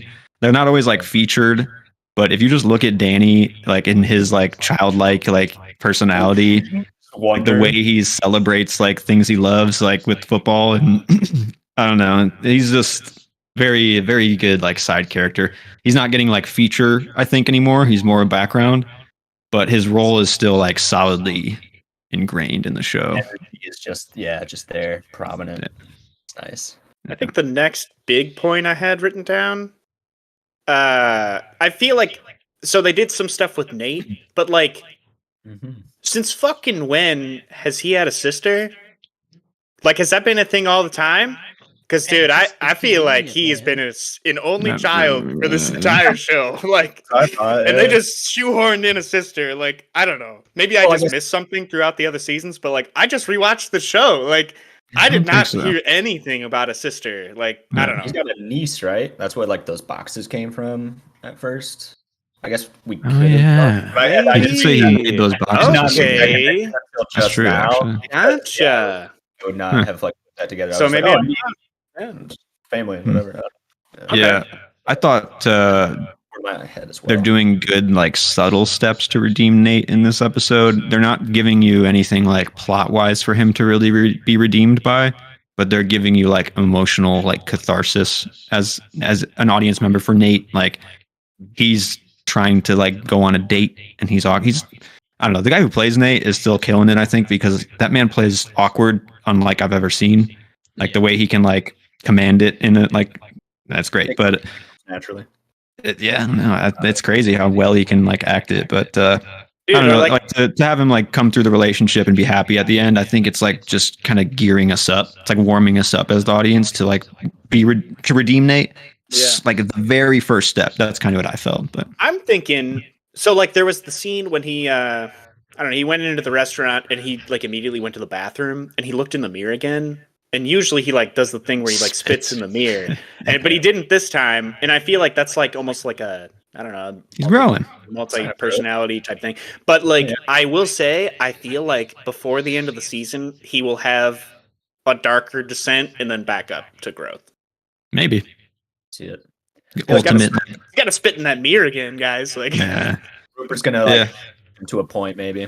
Maybe he'll spin with Rupert. That'll be that'd be a good moment, actually. So instead of him throwing him down an elevator shaft, he'll just spit in his face. Yeah, the equivalent. But I don't really have much else to say on it. But you guys got anything else? The only other thing I wanted to touch on, I think Jamie's probably my favorite character in the show. Same. I feel like his character development of the show is like Top notch. so fucking good. Yeah, I don't know. It is. I agree. From season 1 to now, like probably one of the characters with the most growth. And like and I guess I'll just say it now too. It went along the lines of like what you're saying with John Wick and stuff, and I thought about it when I was watching Seven. I think part of the reason why I personally watch more shows than movies is because I like the biggest thing for me in like watching some kind of media is character and character development. Not necessarily like plot line, but in shows you just have way more room to develop your characters, and I think that's what I like. It's great. Yeah, So much better. I think that's fair. Yeah. You get to like sit with characters more. You're more of like moving with them. Where movies, it's like Get more time just to explain literally who they are, what they're about. Yeah. Well, on to the next show of the list, Succession. Yes, sir. Season 4, episode 6, Living Plus. What a fun title. And how you guys liking the journey here now?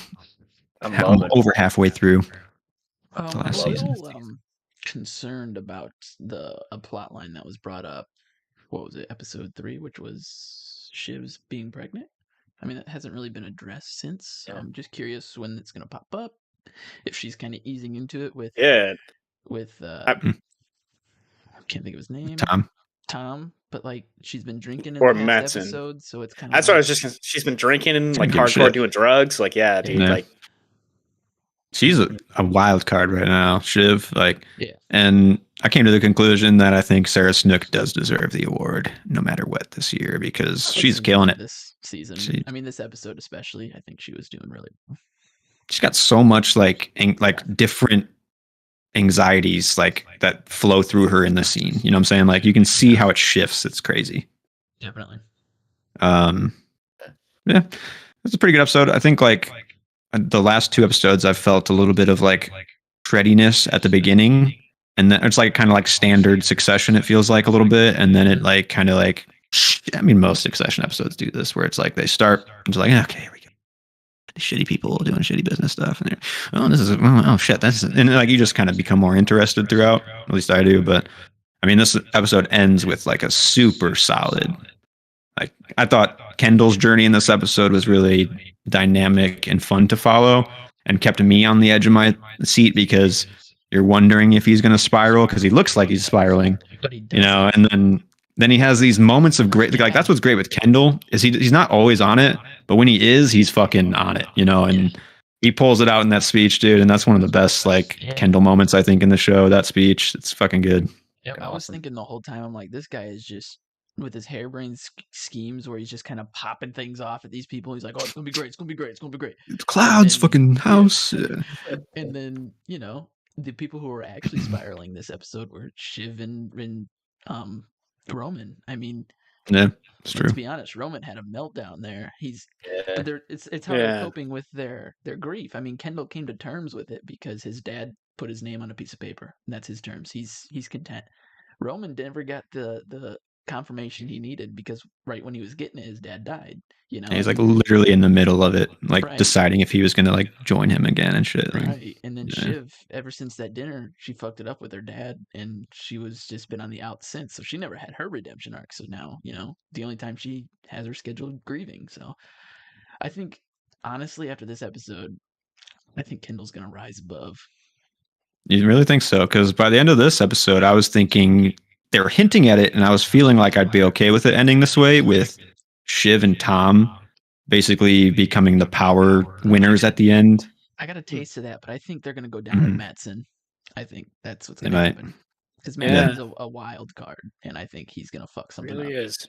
Yeah, I He think really is yeah, a wild probably. card, dude. Like, yeah, Yeah. can't read that guy. yeah. Like, and I just love. I don't know if it was the last episode or the episode before, like him telling that story about giving somebody his blood. Like, I don't just like what the fuck, dude. Like, I don't know. I feel like the more you find out about that guy, just the crazier he fucking seems. Like, It was like it was my my media girl. Yeah, it was her. I was giving her my blood. It was like, oh, okay. That's why she's still employed. Okay, for your safety. Screws loose. Yeah, I thought like with the Shiv and Tom power, because honestly, I think Shiv might be the one who deserves it the most, even though she's been outside the business the whole. I see Shiv as like the smartest. I don't know if you guys see that, or like she's honestly got probably the best skills if she wasn't so prideful. Yeah. You know, I don't know. Yeah. Yeah, I mean, they all have one issue or a couple issues that bring them down.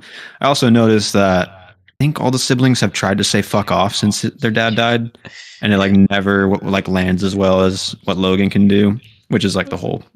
I mean, Roman's firing people like left and right, Yeah. like just straight off of like power trips and like being slighted and like Right.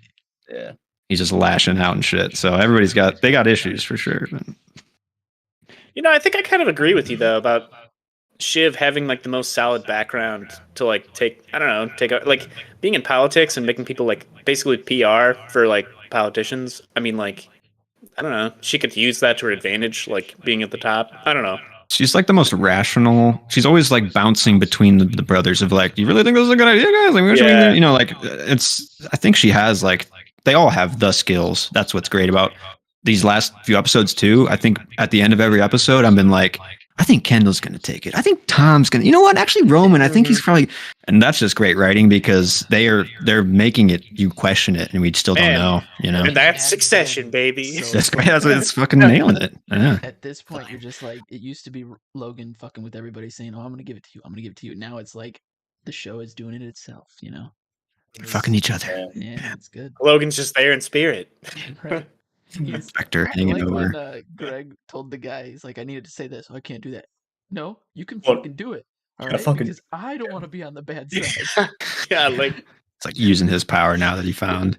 Yeah. I also thought with Shiv and Tom winning, it's kind of like a vicarious Greg victory too, where he's probably in Tom's good graces still. So like, it could please the Greg fanatics, the Tom Man. fans. You know, but like I don't know. Up until this season, I feel like I liked Greg, and now I just Fucking like douche. he's just I don't know. I just yeah, he's bad. I hate Greg now. Like I don't know. He's one of the like. It's crazy the downturn that happened so fast for him. of like likability for that Yeah, character. like I feel like at the very start of the season, I'm like, wow, I do not like Greg anymore. Like, Happened like the last first episode of episode, season like- 3, where he's Yeah.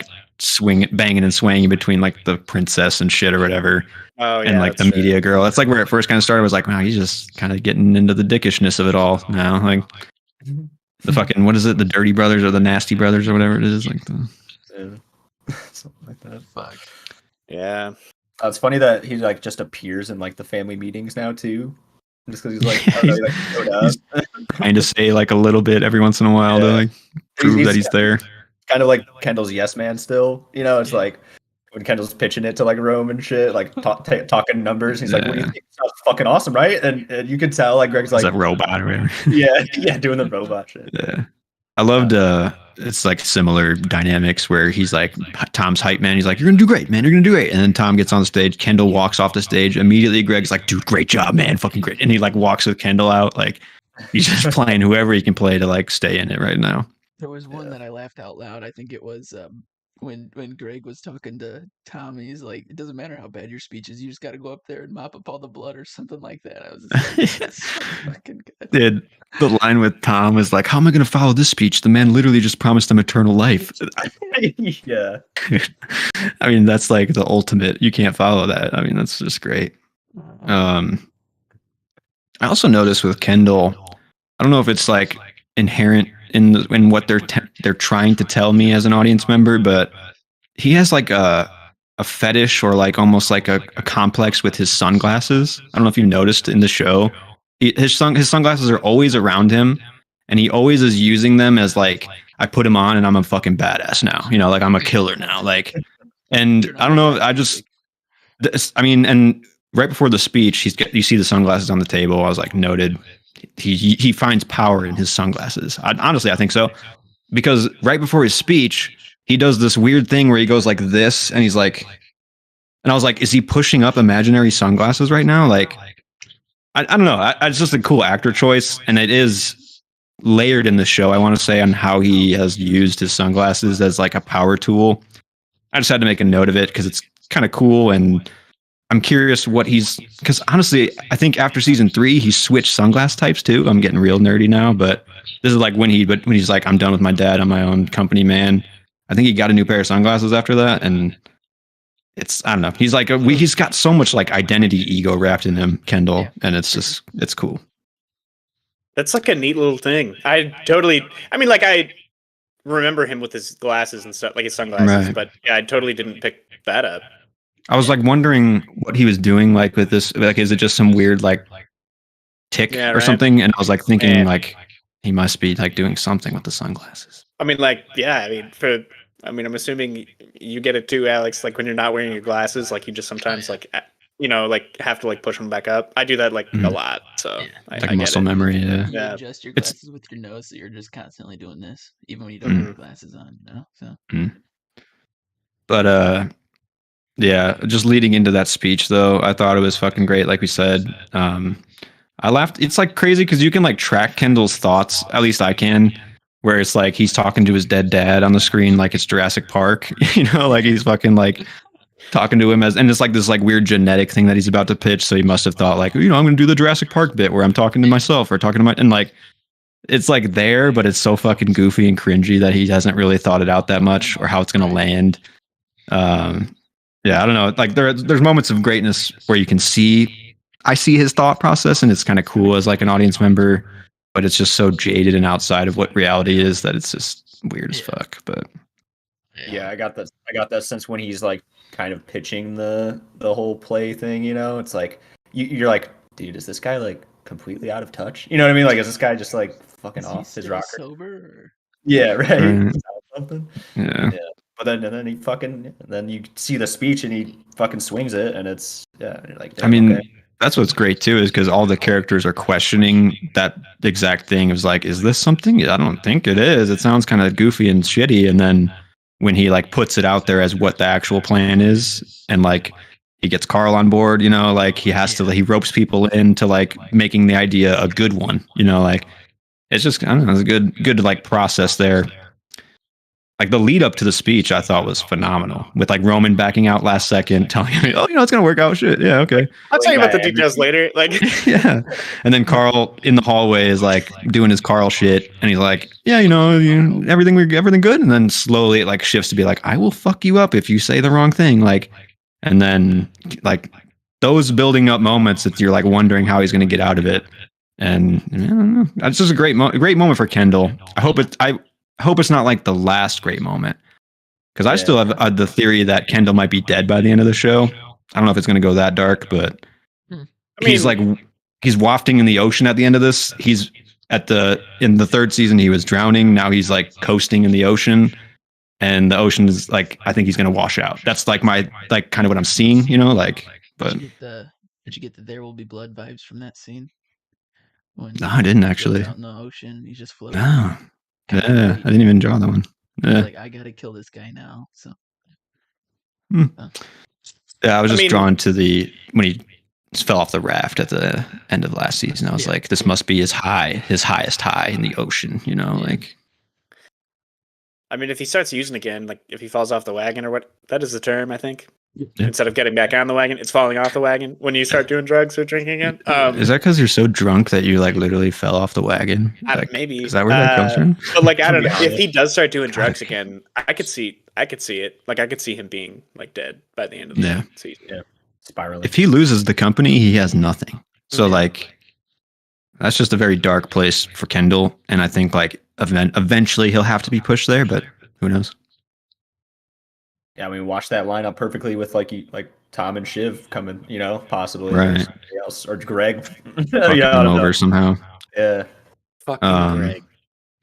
What a disappointment. Another, I guess, like final note, unless anybody else has something, was just how childish this all is. Like these people are, like they're literally playing Blighty, which is like a game I played in grade school with my crushes and shit. Like. It's like these are adults, rich, the highest of the high adults, and they're the fucking most immature, dumb people that are just like bouncing around a party, biting each other. Like it's just that's what the whole show has been, but this episode really showed that too. Yeah, I mean, I guess you can attribute that to them never really having a proper childhood. So it's kind of like, especially Shiv, she's kind of just living in that. All the Roys, to be honest, I would say that Tom is a bit more grounded in reality, but then you got a taste of what he wanted his life to look like, which was all the fancy suits and stuff. So that was a great speech too, I thought. Yeah. My note on the childish thing was when Kendall comes in and he's like, "Where's the fucking clouds?" And they shoot the clouds, and he's just like. I know. I love his disappointment. This isn't it, guys. This isn't like. He brings Roman. What do you think he's about?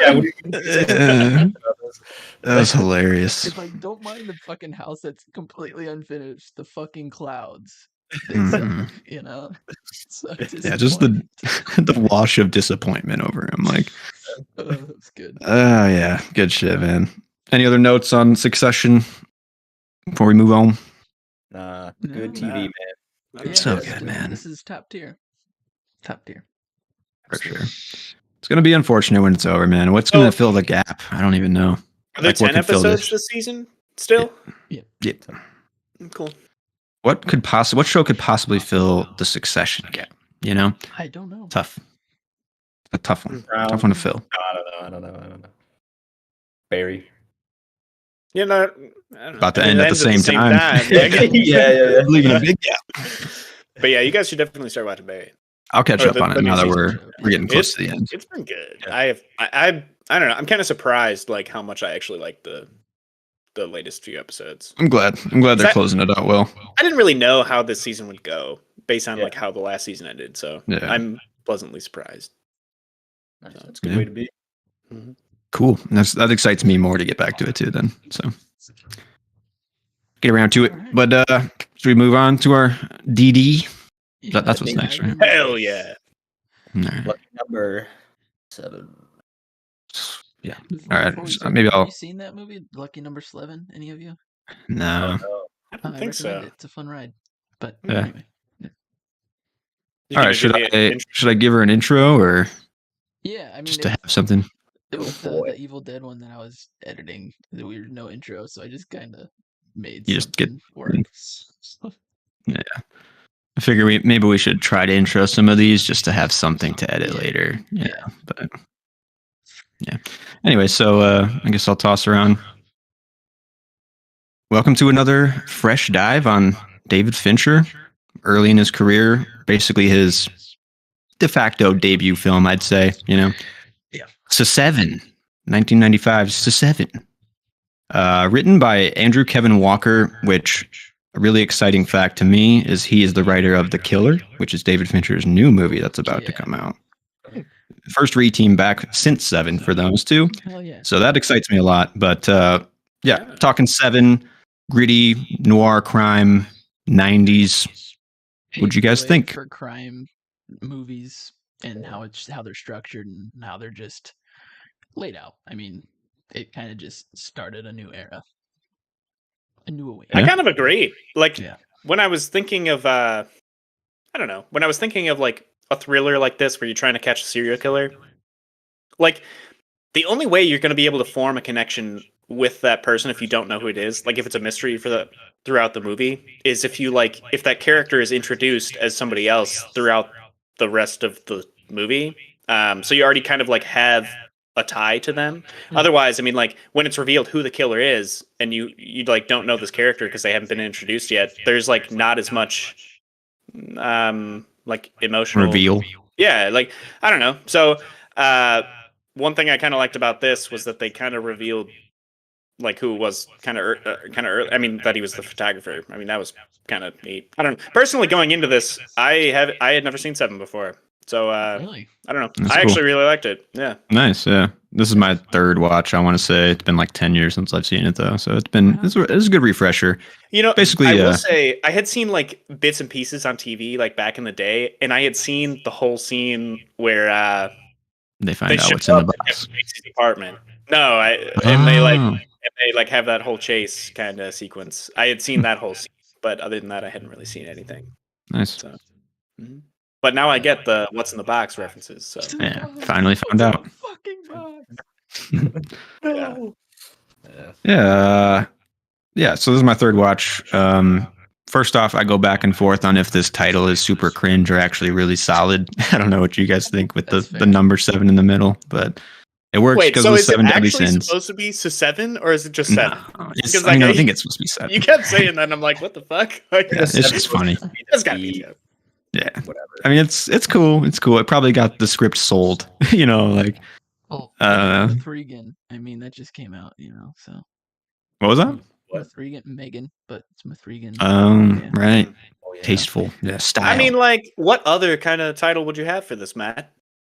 I mean, 7 works, you know, like, but without the 90s flair of the number, maybe it doesn't have Cool, the same man, hook, you know? It's kind of boring, right? With just 7, everyone's like, what the fuck is that? Yeah, You put the fuck. number 7 in it, it immediately becomes interesting, I guess, right? I It's a mean, new word, man. That's not a letter. Add that shit to the dictionary. what's that movie about? I've never seen that before. What? But I gained a pretty, and I wouldn't say I fully gained a new appreciation because I always thought this movie was pretty solid. But I was like kind of deciding if I was going to like keep this it's a good 4-star movie, or if I was going to be like, is this really elevated? Like to another level. Mm. And I think I did come around to it honestly being like 4.5 elevated movie.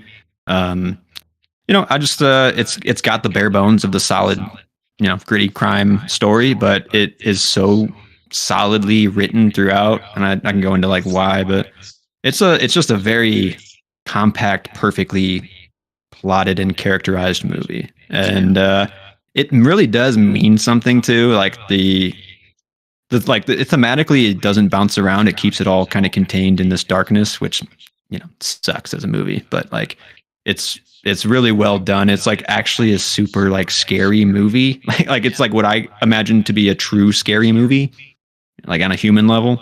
I don't know what other flavors you guys got. I feel the same. Sorry. No, go for it. Go for it. 4.5 is what I have always put it at, and I've seen it. This is like my 4th or 5th time seeing it, and I watch it.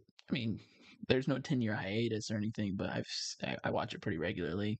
But yeah, I think same here. I just got a new appreciation thinking about it this time. I was like, is there truly anything wrong with this movie? It's tight script, it's well directed, it's the characters are what they need to be and perfectly executed and acted. So honestly, this might just be a 5-star movie just because it's like I have no complaints. It's a great I thriller. feel you. Paved the way for crime noir films after the fact, you know. It kind of added new flavor to the genre.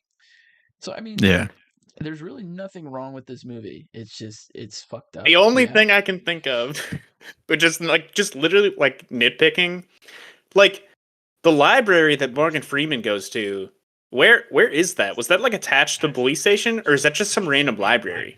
I think it's like the public library or whatever. Because like right? why? I don't know. I just feel like the security guard situation, like that was going on there, and like how it was closed down. That was just weird to me. I don't know. Like I feel like It's tight with them. that was like kind of unnatural. I don't. But like like literally like yeah I don't know. And that's like a goofy like nitpick thing. It's not even like a bad thing. That's But that was like Yeah. the only thing I'm like, where the fuck is this library at? You know, like I don't like watching this. That's what I was thinking, but I don't know. You're right. You've changed my mind. It's Not a 3-star bad movie thing, you after know. that. Yeah, right. Actually, you know what? Fuck this movie. like literally nothing to do with like I don't know. Yeah, to me, that's I dug it because it was like a character moment for Morgan Freeman. Mm. I mean, a big highlight. No, I'll let you get to it real quick. But like a big highlight for me right away was that on page, maybe even half a page in, on page 2 at least, you know exactly who the characters are and the dynamics that you're going to be facing for this movie. Like Morgan Freeman, he puts a suit down and he takes one little dust bunny off, and that's the only little flavor you need to know that guy. And then Brad Pitt comes in and he's like the new guy, Yeah, just fresh face, erratic. and Mhm. you're just boom in Erratic, the movie. yeah. You know exactly what you're in for, the dynamics at least. And with the library, it's like Morgan Freeman's obviously the scholarly, you know, kind of guy. Brad Pitt's the I'm going to get the Cliff Notes guy, you know. So it was good. I liked it added relatability to Morgan Freeman in that moment, I guess, of like he's got friends somewhat, you know, that are cool with him or whatever. But what do you think of the movie, Noah? No, I mean, I completely agree with all your guys, everything you guys have said. Mostly like that the Including the library. I'll let that one out. I'll leave that to the audience, to our viewers. They can fucking hash that out. No, no, I like the execution, the characterization, like you said, like that's the main point I wanted to hit early on. Like this was only my second time watching it, but yeah, like it just sets up Brad Pitt and Morgan, their dynamic so perfectly. The new young detective, like looking kind of out there to like prove himself and like get to work and like that kind of thing. And I think this movie just like is a fucking masterclass in like foreshadowing. You know what I mean? And like, Dude. like, because by the end of it, it's like you get an idea of like where our detectives and like where their minds are at. Specifically, I think Brad Pitt's characters. I mean, and Morgan Freeman. But like, and then by the end of it, it's like you know like exactly how Brad Pitt is going to react by the end of it. Like by the end of this, I did. And Dude, you're kind of before they revealed what was in the box, I knew what was in the box. Like, Yeah, I mean, right. like they had hinted that he's like such an emotional character throughout like the whole movie. So like, Mhm. that's initially why Morgan Freeman didn't want to be his partner, because he was just green and too emotional. So like, Right. There's great, yeah, like you said, there's great foreshadowing too, because one great line that I picked up this time, I don't think I picked up before, was that Gwyneth Paltrow says that Brad Pitt was the funniest person she ever met. And Morgan Freeman looks at him like, really? That guy? Like, so clearly the job's already been taking a toll on Brad Pitt's character, you know, up to this point. And this case is like the catalyst of everything. So like, Yeah. there's so many little moments there that give you the character juice you need to like get to that climax and make it work, you know? Yeah, so I think that would like upon this rewatch, that was something that I like appreciated. Damn, like the character, and just like yeah, like I think you mentioned it, Alex, was like this. Like I don't think these characters like this have been done better since, or like that I've seen. Yeah. You know what I mean? Like the whole gritty noir, like dual cop thing, mentor, whatever, student type thing. Like I can't think of a movie or two characters who are better What better made it suited. Yeah. better, that dynamic, was that it wasn't just Morgan Morgan Freeman punching down on Brad Pitt. He was just kind of like trying to help him come to terms in reality of the whole situation, and like calmly talk to him and not just be like, "Hey, you're a fucking idiot." I mean, he calls him a fucking idiot that when he kicks the door in, but Brad Pitt fixes that. But I mean, other than that, he's just like, "Hey, man, I get it. This is why I'm leaving this city. This is why I'm leaving this job." Yeah. But like more it's a exactly very advice he's trying to give, like fucking dude, I've been through it, like just like let me help you, like like that kind of. It's a very dark message overall that this movie's kind of stating in the end too, which I mean to me makes it it's like inherently a good like story now because it didn't pull the punches at the end and it went full into what it was saying. It makes it a very like dark movie, but like the message basically being that the man ultimately proved that there's inherent evil in the world, and like that can't be stopped. Yeah. But the ultimate message that I would latch onto, and obviously Fincher wants you to latch onto, is there's characters like Morgan Freeman who will fight against that, and it seems like Morgan Freeman's going to stay on at the end and keep trying to fight it. Yeah. Great line at the end about Ernest Hemingway's quote. How about I forget the quote, but it's like, I agree with the second part about it's worth fighting for. Yeah. And great little send off. But yeah, I think I know what you mean. Like the characters here are done so well. Cause I drew some No Country for Old Men vibes in this watch, where it's like Tommy Lee Jones's character is basically Morgan Freeman's vibe, where he's like done over it, too old. And he, at the end of No Country, basically accepts it and gives in. And in 7 here, Morgan Freeman doesn't accept it and he's still going to fight back. Right. So, I mean, two different sides of the coin, but I'm glad. It's such a dark movie. I don't really want to rewatch. I don't like find myself with the urge to watch this movie. Just I don't. But when I do, I'm rewarded at how dark and how true and how ballsy it is, straight up. Yeah. So. And it's super well paced too. Like never once, and like crime movies aren't really, because I mean they have a formula now, but like usually I'm just kind of feeling it, like, okay, come on, let's get to the next punchline, let's get to the next bullet point that we got to get to.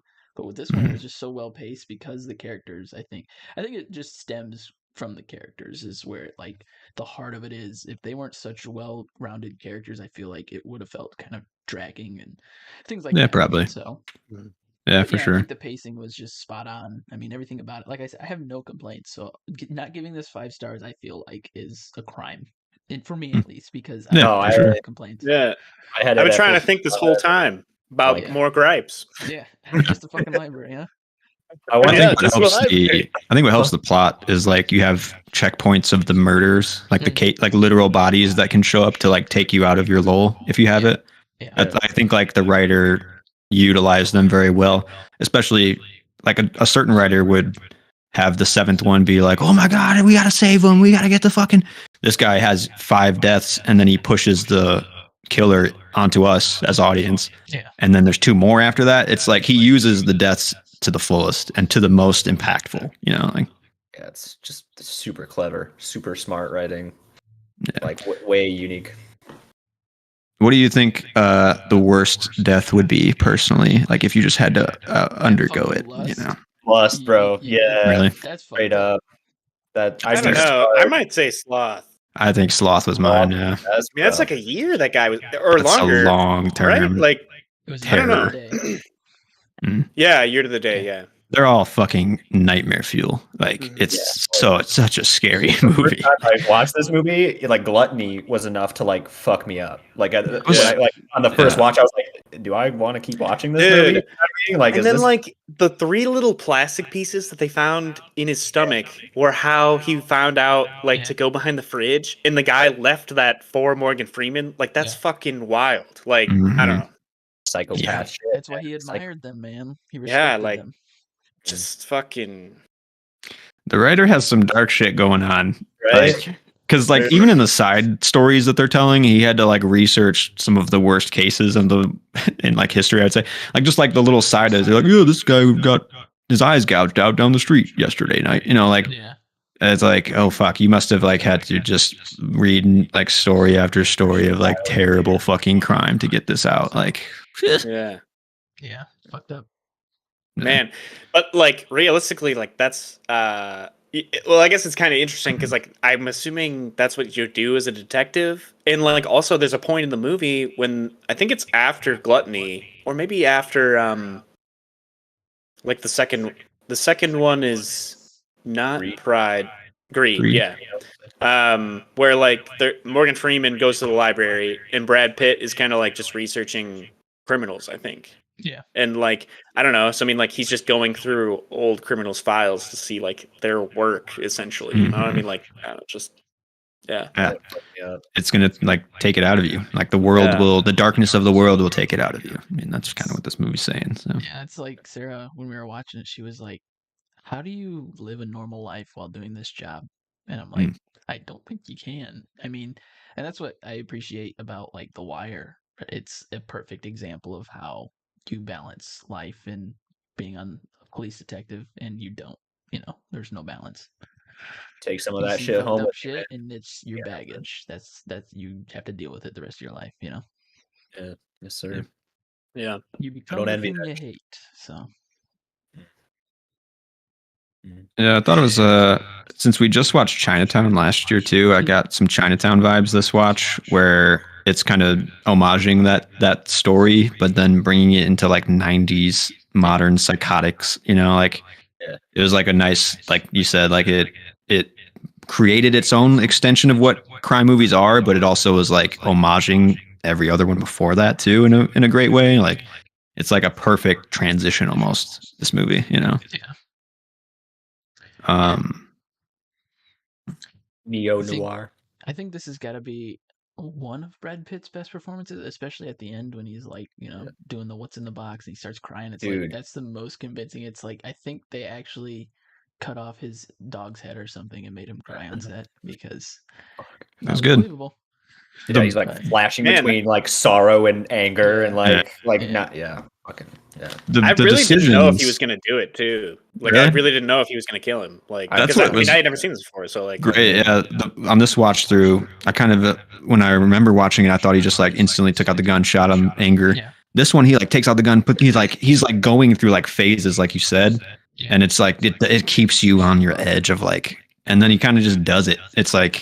Yeah, so it's really well shot. I knew like what he was like. I had a hunch because like 5 of the sins were already done before they went out there. So like, and he only had blood of one other person on him. So like, I was assuming that like one of the last 7 would be one of those characters. Mm-hmm. And like, I kind of knew that Brad Pitt was getting hot. So I'm like, okay, he's probably Wrath. But then what is Envy? And I guess it just turned out to be, Kevin Spacey. So like, I don't know. Dude, that's kind of why I already knew like what was in the box beforehand. Because like, I kind of knew it was going to have to be Brad Pitt. Yeah. Yeah. I knew. Oh, sorry. Go ahead. It's just, Wrath is clearly still alive. So Kevin Spacey didn't really, Yeah, I know, right? Like, path. But he also killed an innocent to create. Yeah. Wrath, so that's just an interesting tidbit there. But that's I mean, that's Wrath true. was already there in Brad Pitt, but like to send him over the line to actually seek vengeance. To prove it. Yeah. I mean, that's why this movie is ingrained as like something special to me. Is like the writer knows the importance of the decisions, and what they mean. Because like Kevin Spacey is proving that Wrath is in him. And he's saying that this message will live forever. Brad Pitt's saying you're insane. No one's gonna fucking remember your shit. He's the one now that will remember the message forever. So like, the way that it's like ingrained in the story and the characters is something very special too. And, like the message is like flipped on the characters and then ingrained in them. If that makes sense. It's like I don't know. It's cool. One other little note I had on I was like thinking about just Fincher's style in general. There's so much like this. If there was one thing I was like, man, I don't know if I want that anymore. There's so much shaky cam in this movie, or so much just unsteady camera work, especially towards the end, which I understand kind of why, because it's getting tension filled, it's getting uneasy. But I know Fincher like modern sensibilities are like very tripod related, very stagnant camera work, which is he loves that because it's so clean and effective, which I agree. It was just kind of cool. This was like where I see his like inklings as a first time director besides Alien 3, but fuck Alien 3. So, he's like shaking the camera. He's trying to get emotion out of it. He's trying to, and I think it's slightly amateurish just as a style choice, or dated maybe kind of just because it's 95. Just kind of cool. I think he shifted his style slightly after this, maybe. Just a little more contained, a little more easygoing. But this one obviously is not a very easygoing story, so I can understand it. I'm a fan of shaky cam. Not gonna lie. Really? It's Used well. Yeah. Like Breaking Bad is like all shaky cam, it's all handheld, so it's just that's why that was like one of the things that made me fall in love with the art of making film and stuff. So maybe that's I like it when it's done well. Like Succession is very handheld and zoomy, and that's got a total unique vibe, and it works super well to bring you into the characters. I think my gripe with this shaky cam is like when they're showing the helicopter shot. Yeah. It's like fucking waving, and it's like I get it, but it's just a little too much for it. There's it's easy to be too much. Yeah. But Definitely an artistic choice that like you got to think about. Yeah. No, I have a question. Do you guys think, because I'm like fairly certain that like at least Kevin Spacey's character knew, and then I knew that like Brad Pitt was going to pull the trigger after he does the whole mentions the unborn child thing. Yeah. And part of me secretly thinks that was bullshit just to make sure that he pulled the trigger. You know what I mean? Like he was like fucking gaslighting him to get him there. Maybe, I don't know. Wait, so what are you saying? Are you saying that Kevin Spacey didn't know that she was pregnant? That, or he's lying that she did just to like get Brad Pitt's get Mills to fucking like about the begging. Then you think he's lying about her begging then, or maybe I don't know. Maybe not the begging, but the unborn child thing I thought was like could have been a tactic to get his character there, just because he's the fucking psycho, babble killer. Knows how to push him. I don't know. So. I guess it depends. I mean, like, I think it just depends on how much research, like, he was doing on people. Like, seemed to know a lot. The five people beforehand. I mean, was he just like on the fly for the last couple? Like, did he Because I mean, I think he planned it out for a year, and then like the last week or whatever was like his time to do it, or like how would he have known that like Brad Pitt was gonna get onto this though? That's true. He was a rookie. Because I mean, he just got in there. He must have just assumed that a detective on the case would be pushed this way or something. A little bit of like artistic work in his murder, right? He's an artiste, right? It's a good question, though. I mean, that is kind of a little bit of a gap, but I think he maybe just took the assumption of like, I'll make it work, with somebody. Yeah. I mean, like, I don't know. It was already revealed that she was actually pregnant, so I feel like it's not like that because she was talking. There's that whole scene with her talking with Somerset. Might be. I totally forgot about that. No, I mean, like, I don't know. I mean, there is a chance he didn't know, but Gotcha. All right. Dark reveal, just like her begging, though. Man, there's just so many dark corners in this movie. Makes you fucking want to shower. Yep. Welcome to Fincher. We're just getting started, baby. Hell yeah! What a great like directorial. Right? What's that? The game is next, right? The game. I have not seen it. I read the description and I'm like, what are we getting into here? Yeah. I've also not seen it, so it'll be a first for me. Nice. Yeah. It's gonna be fun. Yeah. Cool. I realized last week though, we didn't establish a vehicle for Fincher. Yeah. Are we gonna establish a vehicle we're in, or we're gonna move on? We've transcended the vehicles. I feel like a hearse would be. We're on our way to the grave. Yeah. About to go exhume some bodies for some research. Yeah. Yeah. Wait, so like what capacity? So the first for Kubrick, we were on a train, going on the train till the end, and then PTA we were in a limousine going to the club, and I think Fincher we should be like in a cop car going to the serial killer's house or some shit, Cop car rolling. Right. Yeah, I don't know. Chopper maybe. Definitely in the squad car right now. We're in we're in a cop car. We're in the prison bus. Yeah. Prison bus. That's a good one. Yeah, we're on our way to the pen. So we're the killers. We're the dark where the Zodiac killer and It's a spaceship. Darkness I lives mean, in we have us. Alien 3 to consider, right? No, It's he true. disowned We're a that. spaceship? He disowned it. We don't talk about it. We'll push that Yeah. into the black holes Yeah, that right. are out there. Yeah. I guess a final note. But it's so crazy that this movie was made at the confidence level that it was after Alien 3. Yeah. Like to get Morgan Freeman and Brad Pitt even on board was like huge. Yeah. To think that this is like worth it for David Fincher who fucked up Alien 3. You know what I'm saying? Like this is, I don't know. It's just a mind blowing that he had a redemption movie like this, and I'm glad he did. How well known do you think it was at the time about that? Like the 7? producers were like pushing him to do Oh. what he did in Alien 3. Because I mean, like, I don't credit Alien 3 to being like really his fault. I credit that to the producers like Yeah, pushing him to do shit. Sigourney People Weaver must have done the was- same. Yeah, I mean, she was like, this was the studio. This wasn't him. He has a vision. So it I think that's what saved his career. It had to have. It's just like one person's being like, he's not that bad. Like that's enough to be like, all right. So we'll give him 7. Yeah. Like it's just great on the moves, great on the person who greenlighted this movie. I respect the fucking confidence straight up. So This is the stuff we need like nowadays, have confidence that good stuff can be made even if it doesn't sound the greatest. And it's not a fucking, cookie cutter movie. I say No. this every time I feel like, but it's just watching these old movies, you just have such appreciation for the art form, Definitely. I agree. Yeah. it's great. It Good was some stuff. good shit.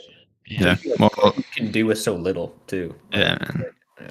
I'm excited for this dive, man, because just getting back into this movie, Fincher is a true genius filmmaker, man. Like he's, if not the best, one of the best right now. And So what did you Can't say wait. that new movie is then? The The Killer. new movie of his? The Killer? I think I it's don't on, know. I think it's going to be Netflix. Yeah, it's Oh, okay. Okay. Michael When, If it goes in uh, theaters, I'll When I'll does it see come that. out? November. I think. September or November? Okay. Gotcha. End of the yeah, year. I'll be excited for that because I mean, like, if it's the same writer as this too, like, Yeah. I think that's gonna be some good shit. It's It should be good. It's been received well at festivals, so I think it's going to be good. Hell yeah. Nice. We'll do a dive on it when it comes out. How about that? Yep. The last one for Fincher. The redemption arc. Yeah. Well, join us next week, guys, for another Fincher dive with The Game. We'll see you at the police station. Wherever. We'll just be in a different dark vehicle every week for Fincher or something, whichever it applies to. But Move from the bus yeah. to the squad car to the hearse. yeah, as a serial killer would like escaping, like we're just, I don't know. We'll make it work. But thanks for joining, listening for this Fincher dive, and we'll see you next week, guys. All right, now that's when we cut. Okay, no, then we move on. Okay, cool. Everybody felt that? Yeah, I felt it. Good. Man, I'm in Well, for the whole episode this week. Yeah, guys. this is a long one, guys. It is. I mean, anyone who doesn't want to listen to Bo is Afraid talk, I guess you can hop out. I just want to talk with Joe about it. Whoever wants to listen. I'm streaming, Brad. so I have I've been to looking listen, forward to this. So Yeah, it's gonna be an interesting one. You out, Noah? Yeah. Yes, sir. Cool, cool. Good. Bed. But Later, man. enjoy. Catch you. Yeah. Talk to you guys soon. see you next week. You want to listen, yeah. Alex? Do we have any I'm movies to streaming, watch my for friend. next week? Oh shit, you are the streamer. That's true. Just cover your ears for you this can, whole. like, go out of the route. I don't know. I mean, it's whatever. I don't know. I don't run. I'm not gonna like spoil big things. I think there's not really much you can spoil about this movie. I'd say. Yeah. Um, Well, I mean, there is, but I mean, like, well, I don't know. There's one thing I have in mind, and I mean, we don't. yeah, I'm the gonna one get into it, but fucking dumb. Okay, well, I guess first off, Joe, what did you think of Beau is Afraid in general? I get like as a movie. Yeah. So, personally, I mean, like, I thought it definitely could have been shorter. But overall, I kind of liked it because I feel like there were a lot of things I related to in the movie as far as like the generational trauma that's passed down between generations. I mean, like, that's kind of a big thing for me. The being like how afraid he is of just like the regular world. I feel like sometimes I find myself not doing things deliberately because I'm Yeah. just Yeah, afraid. you can go outside. Yeah. So I don't know. I mean, those two things alone, I feel like, are why I felt some kind of a connection to it. But I don't know. What was your take? Yeah, I felt a decent connection to it, and just like I got the message for sure. You know, like Yeah. I got it. I agree. This could have been done in an hour and a half, 2 hours. I mean, Yeah. Dude, there were so many scenes where it's just like Joaquin Phoenix just like with dumb face, just like staring for like No. I don't know, like 10 or 15 seconds, and he just doesn't say anything. And I mean, like, I don't know, I don't know. It just seemed a little unnecessary sometimes. Like, it was very indulgent, which you go into this movie expecting indulgence, I would say, but I just think you should make your movie marketable. Like 3 hours long and this fucking wide spanning shit. Like I mean- I like Ari Aster. I think he needs someone to rein him in a little bit. I honestly, man, and I don't know. I haven't seen Midsummer. I've only seen Hereditary, which is a pretty solid movie. Ends pretty solid, and it's like paced and plotted well. Mm. This one is like completely trippy, completely It is. non-linear, completely like I'm gonna tell you this fucking nuts thing, and it's like it doesn't really give me much. That like I don't know. I got it and I respect it. I don't think I like this movie that much though. I didn't really have a great time. I mean, I totally agree that like you could have gotten the same point if this was only an hour and a half.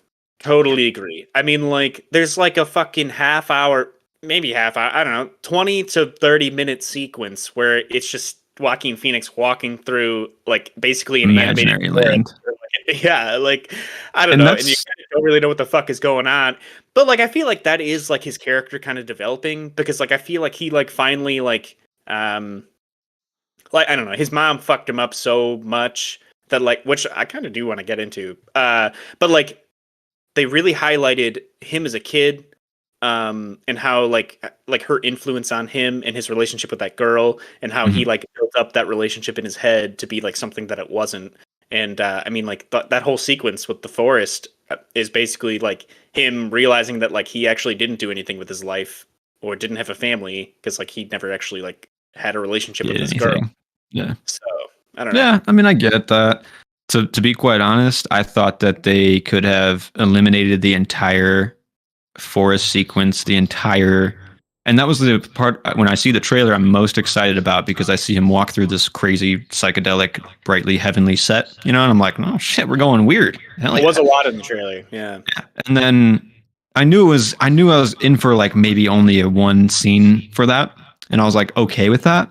And by the time it came, I was like, I don't think you should have put this in. Like, It was way too long. it's fucking ridiculously. And honestly, I felt like a little bit of character growth, but to be quite frank, I thought that the second act of this movie was almost non-existent, and like nothing pushed the character to change or be different in the second act after the family, once he escapes the family, which was I thought was a pretty nice like part for this movie.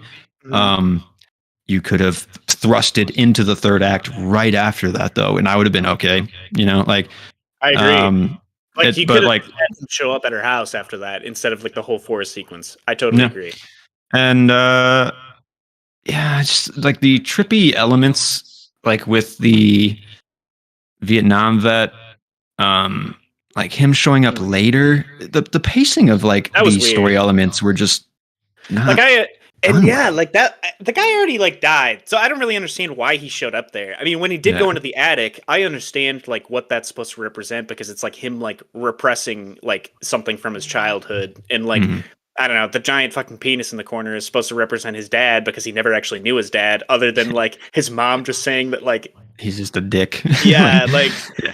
so I don't know. I mean, I get it. I don't know why the guy had to jump into the window through that in that scene. That didn't and just really start make any sense to stabbing me. balls. Like But, I just, and that's like, I honestly think Ari Aster might have taken LSD and written some of the script or something. Like, there's like so many things in this movie that just like don't make sense because they're almost like borderline supernatural, and it's just For like sure. what the fuck, like.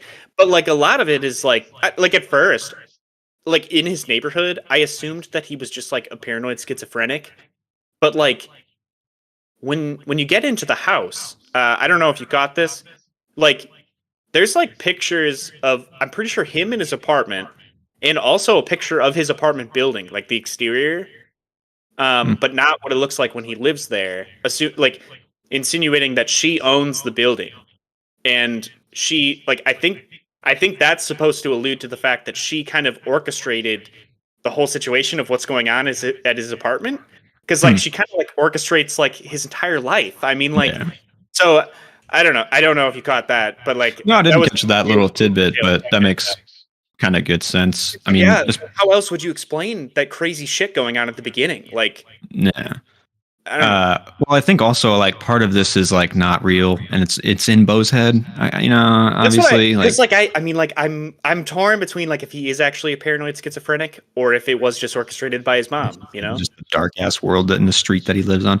I got like, I don't know if you've seen A Clockwork Orange. I mean, I know some about it, and I listened to you guys talk about it. Okay, well, it gave me A Clockwork Orange vibes for sure, where it's like this menace to society who is like outside society in this crazy fucked up alternate world, and like how this system like pushes down on this guy basically, or his mom, or a force above him. It didn't full go Clockwork Orange style or themes, but I felt some inspiration maybe from Ari Aster on that side. But I wanted... The beginning of this movie is so fucking solid. Like, I love the first like 30 minutes where it's all anxiety. It's all like, I felt like he was just basically making a horror movie about all of life's little injustices, like building up in the worst ways, you know, like, and that's a fucking most like humanly mundane, terrifying concept. And I was like, all for that for sure. Like how there's a random dude in your house. He's going to fall on you in the bathtub. And the spider's going to be on that guy as he's falling you. It's just like brown recluse. Yeah. Yeah, it's like, how far can I push the scenario to be like your worst case scenario, basically, in every scene? And that's cool. And that's terrible. And like, this movie occupies a very specific vibe, and it's a very unique horror movie. I mean, like we said, it completely lost its way. I get like you want to bring him on like an adventure, a journey, a fucking path, but you don't like literally have to do it, you know? Like, I mean, I think it's like he's going metaphorical. He's trying to make it as loose and metaphorical as he can on the path, but like he only has like 3 set pieces or like scenes. He has like, or I guess like 4. His apartment. Yeah, and then he goes the house and the family, the forest, and then the mom's house. Yeah, it's like there's really only those 4 story chunks and an hour of content in there that doesn't amplify those story chunks. You know, like it's just I wish I had more psychedelicness or like more. Yeah, I don't know, because then when it does go full psychedelic at the end with the dick in the attic, I was like off the movie at that point, and I was like, "No, I was too. I just wanted it to end at that point because I'm like, I don't know. I mean, I don't know if I should say like what happens before that because that is like the main spoiler I was talking about. I guess that is. I gotcha. I gotcha. But like after you find that out, you're just like, okay, so like this whole thing was just orchestrated. Like I don't know, it's just like in like the end, I don't think I even necessarily get. Like, kind of to an extent, because I think that he finally like gives up. I don't think he gave up. He was finally eaten by the identity. He stopped yelling and asking for help. Yeah, but I think it was more like I don't know, like he's accepted that he's afraid, and I don't know, just kind of maybe just gave in. I guess that he's just what I got by the end of it is like. The horror of it at the end for me was that his mother's personality like ate him, swallowed him. You know what I'm saying? Yeah. Like as a person, which is, I mean, that's kind of a cool ending. The pacing of the ending, I was not on board for. I just like the shot choice that he made at the end was so lackluster, and it's like, I don't know, man. I like Ari Aster's other movie, but at a certain point, I think I've said this for other movies, you like the audience expect something and you should be giving the audience something. And when you like try to hold a shot for 3 minutes at the end of your movie and then cut to credits as if this shot changed and gave you a message at the end that wasn't there in the first 30 seconds, that's indulgent. And they're all like, I don't know what was that supposed to mean? Like that last scene. And like, obviously we both don't even know. Like, I don't know. Like, what the fuck? I don't know. Like, super unclear, super vague. I feel like if, like we said, if you cut out the forest scene, I feel like it would have been good. I mean, like I do kind of like the second like sequence at the house with that Yeah. family because Yeah, that like was good. later, I mean, you find out that they're all working for the mom, like they're all employed by the mom, and like fuck, I don't know. Should I make this spoiler free? I've already spoiled some shit. I don't know. Anyway, so what I liked was that like I feel like I don't know, growing up where we grew up, I feel like I kind of related to that family in a certain way by like they depict their son as like the hero and they've got that other Vietnam guy and but it's just because like he's dead and they totally ignore the daughter and they don't even really realize and then they don't like it's instant that they automatically care about the daughter after she Is hurt like, or almost dead or whatever. yeah. So like I don't know. It's like they can't even appreciate their kids or what they have until it's gone. Like Yeah. I don't know. Yeah. That was, I mean, one of the more solid story chunks for sure. And it had a lot of like the themes, like you're saying, like, and the horror there, I kind of understood what he was going for, where it's like so mundane that like a place you can't leave just because people won't kind of let you. It's kind of like a scary concept if you don't want to be there. You know, I get that. But like, and the daughter story was like good, but 15 minutes in and out. Yeah. Like I Give think me one scene with the daughter. Van. I think I could have done without that. I don't know. And that's like him trying to push Joaquin's Phoenix character into another horror scenario where like young girls are now going to basically tell the people that you did shit with them. You know, like it's like, oh god, that's scary and that sucks fucking for Bo. He's in another shitty fucking spot. Like, like he's afraid. I feel like Joaquin Phoenix like really didn't even have to do that much for this movie. Did you like his performance? Because I was towing the line on if it was even a good performance. I was like, actually thinking the same. Like, really? it's like I feel like he didn't really do a lot. Do anything. Like I said earlier, most of the shots are just like 15 seconds of him just like not doing anything, just staring blankly. Blank face, yeah.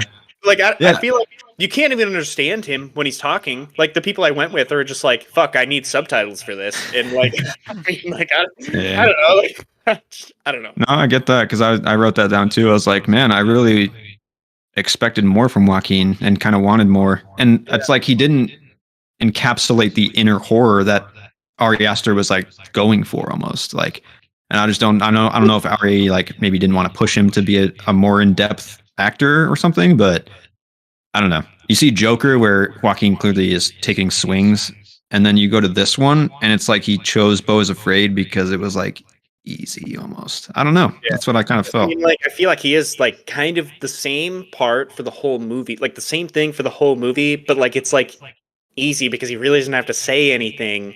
Yeah. It's like all just like his and he's just so bland and boring that like he's probably justifying it as like this man doesn't have much going on or whatever, but like that doesn't make it an engaging movie. I guess that kind of leads to like what I was going to ask you before, and I talked about it briefly like this past weekend before you had seen it, because like I don't know how many people were in the theater with you, but like my theater was like pretty full, and people like laughed a lot more than I expected. There were funny parts, but there were people laughing for like 50% of the movie.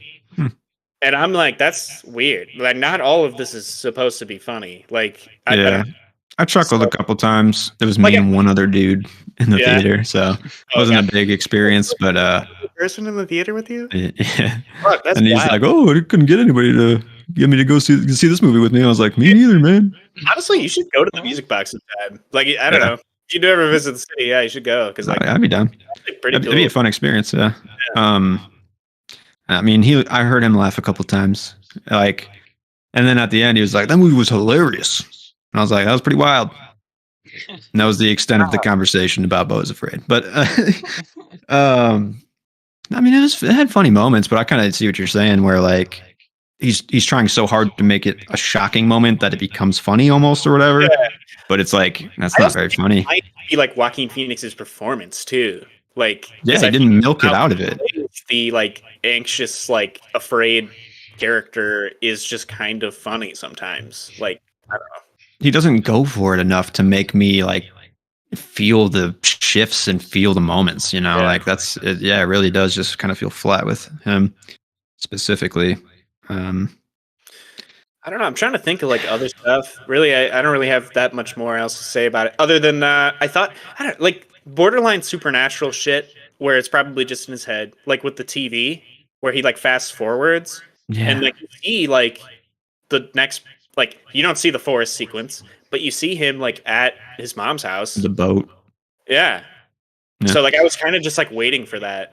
If that was- Yeah, I saw that. That was like that must be where we're going actually, and that's Yeah. cool, but also kind of because it kind of threw me off because of the forest sequence, but like I don't know, 'cause, like that it didn't seem like that was in the fast forwarding part, but I don't know.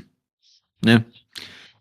Yeah, it's I think this movie is also one that's gonna, you know, some people are gonna love it. This is a 5-star movie. It's fucking great, but I also think like those are people that really want to see a movie like this. I want to see a movie like this. I also want it to be fucking compelling. I don't even really need it to be that coherent, but I want it to be engaging. Yeah, I don't know. dude, I feel like it was just way too trippy. Like I don't Really? like I don't know. I mean, like half the time you don't even know what the fuck is going on because like at his apartment building, like what is up? Like I don't know. That's The why neighbor who's like, it's like it's just random shit going on. Like I don't know. no, it's And like a then, writing exercise at a certain point, and that's Yeah. kind of like I said, indulgent after a while when you don't know what the fuck you're going for after. I mean, like another one was like Parker Posey's character. If you know who that is, she's the girl that he's in love with or whatever that shows up at the end. Total like aside of like, I don't know, like it all pays off for him in the end and like a happy ending, and then the rug gets pulled out for you, I guess, in a terrifying way. But like, die like in a comedic way because she kept saying like when he has sex like he's gonna die like like a heart failure or whatever. and she dies or something, or she becomes a fucking. I don't know what the fuck happened. I don't know. Like, why? Like, what are you saying? And I don't know. And then the mom at the end, the big reveal or whatever. What is What are you point- like? Is how it did like? that happen? Like how she's would all, like, orchestrating all these events, which is like the only thing I can chalk it up to. How Yeah. would she have even gotten that to happen? Like It's like some things just don't link as physically fucking possible. You know what I'm saying? So it's just like they have to be in his head or they have to be an extension of like reality or something. But and then like the mom explaining everything at the end, I was like, okay, I got it. Yeah, he never accepted your love or he never fucking reciprocated it. But she says like the same lines almost 10 times in a row. I'm like, dude, I got it. Like, fuck. I was just like frustrated. Like, yeah. and they like, send you into the dark pit of like nothingness. the big thing, like I would say the biggest theme of this is like the generational trauma, and they like 30 seconds glance over her relationship with her mom, but they just briefly talk about it that like she didn't have a great relationship with her mom, but like And she blamed her for barely talked about like, and I feel like that probably could have been highlighted more, you know, like yeah, that moment was good because it like the end of it was like it had enough where I was like, I get it. Like, but it was solid how she goes into her mom shit because then she's like, and she blamed me for everything that she didn't get. And then like, it's like, what are you doing to your son? Like, yeah, like you're doing the same fucking thing. So I got that point, you know, like maybe it should have been explored more, but I like the way that this horror wraps up is still pretty solid for me in the end because it's like not resolved as like the mom's expectations aren't being met, but the son's expectations aren't being met from the mother. And that's something that will never be solved almost, you know? And I think that's just, like you said, the family trauma. That theme is very solid in the movie and I like it. but it could have been done in an hour and a half. That's really it. And more, I don't know, get a second voice in there just to be like, hey man, cut 15 minutes of that dialogue. That's it. Like, and or like shape it more. You know, I that don't makes me think like, what was this like before? Like, was anything cut out? Like, what was this like before I doubt it. they cut stuff? Like, Yeah. I don't know. Maybe he did just 5 film hours crazy long, other like- shit. Yeah. a whole other sequence, like a fifth sequence. Yeah. Right. Yeah, I don't know. Yeah. I don't know. I'd Um, say, like, in my opinion, it was okay. But yeah, definitely could have been shorter, and it definitely had problems. But overall, Yeah. I mean, I don't know. I feel like it's borderline if I can say I even enjoyed it because the 3 hours was very long. I mean, like I looked at my Wow. phone it's like 2 hours, like, and then Yeah. it's like you barely got to the house. Like I don't know. No, I get you, man. I get that. And I don't know. Overall, I would say it's like I struggle because I did not enjoy the movie, but like it's okay. I'd probably give it like a 2.5 at the moment.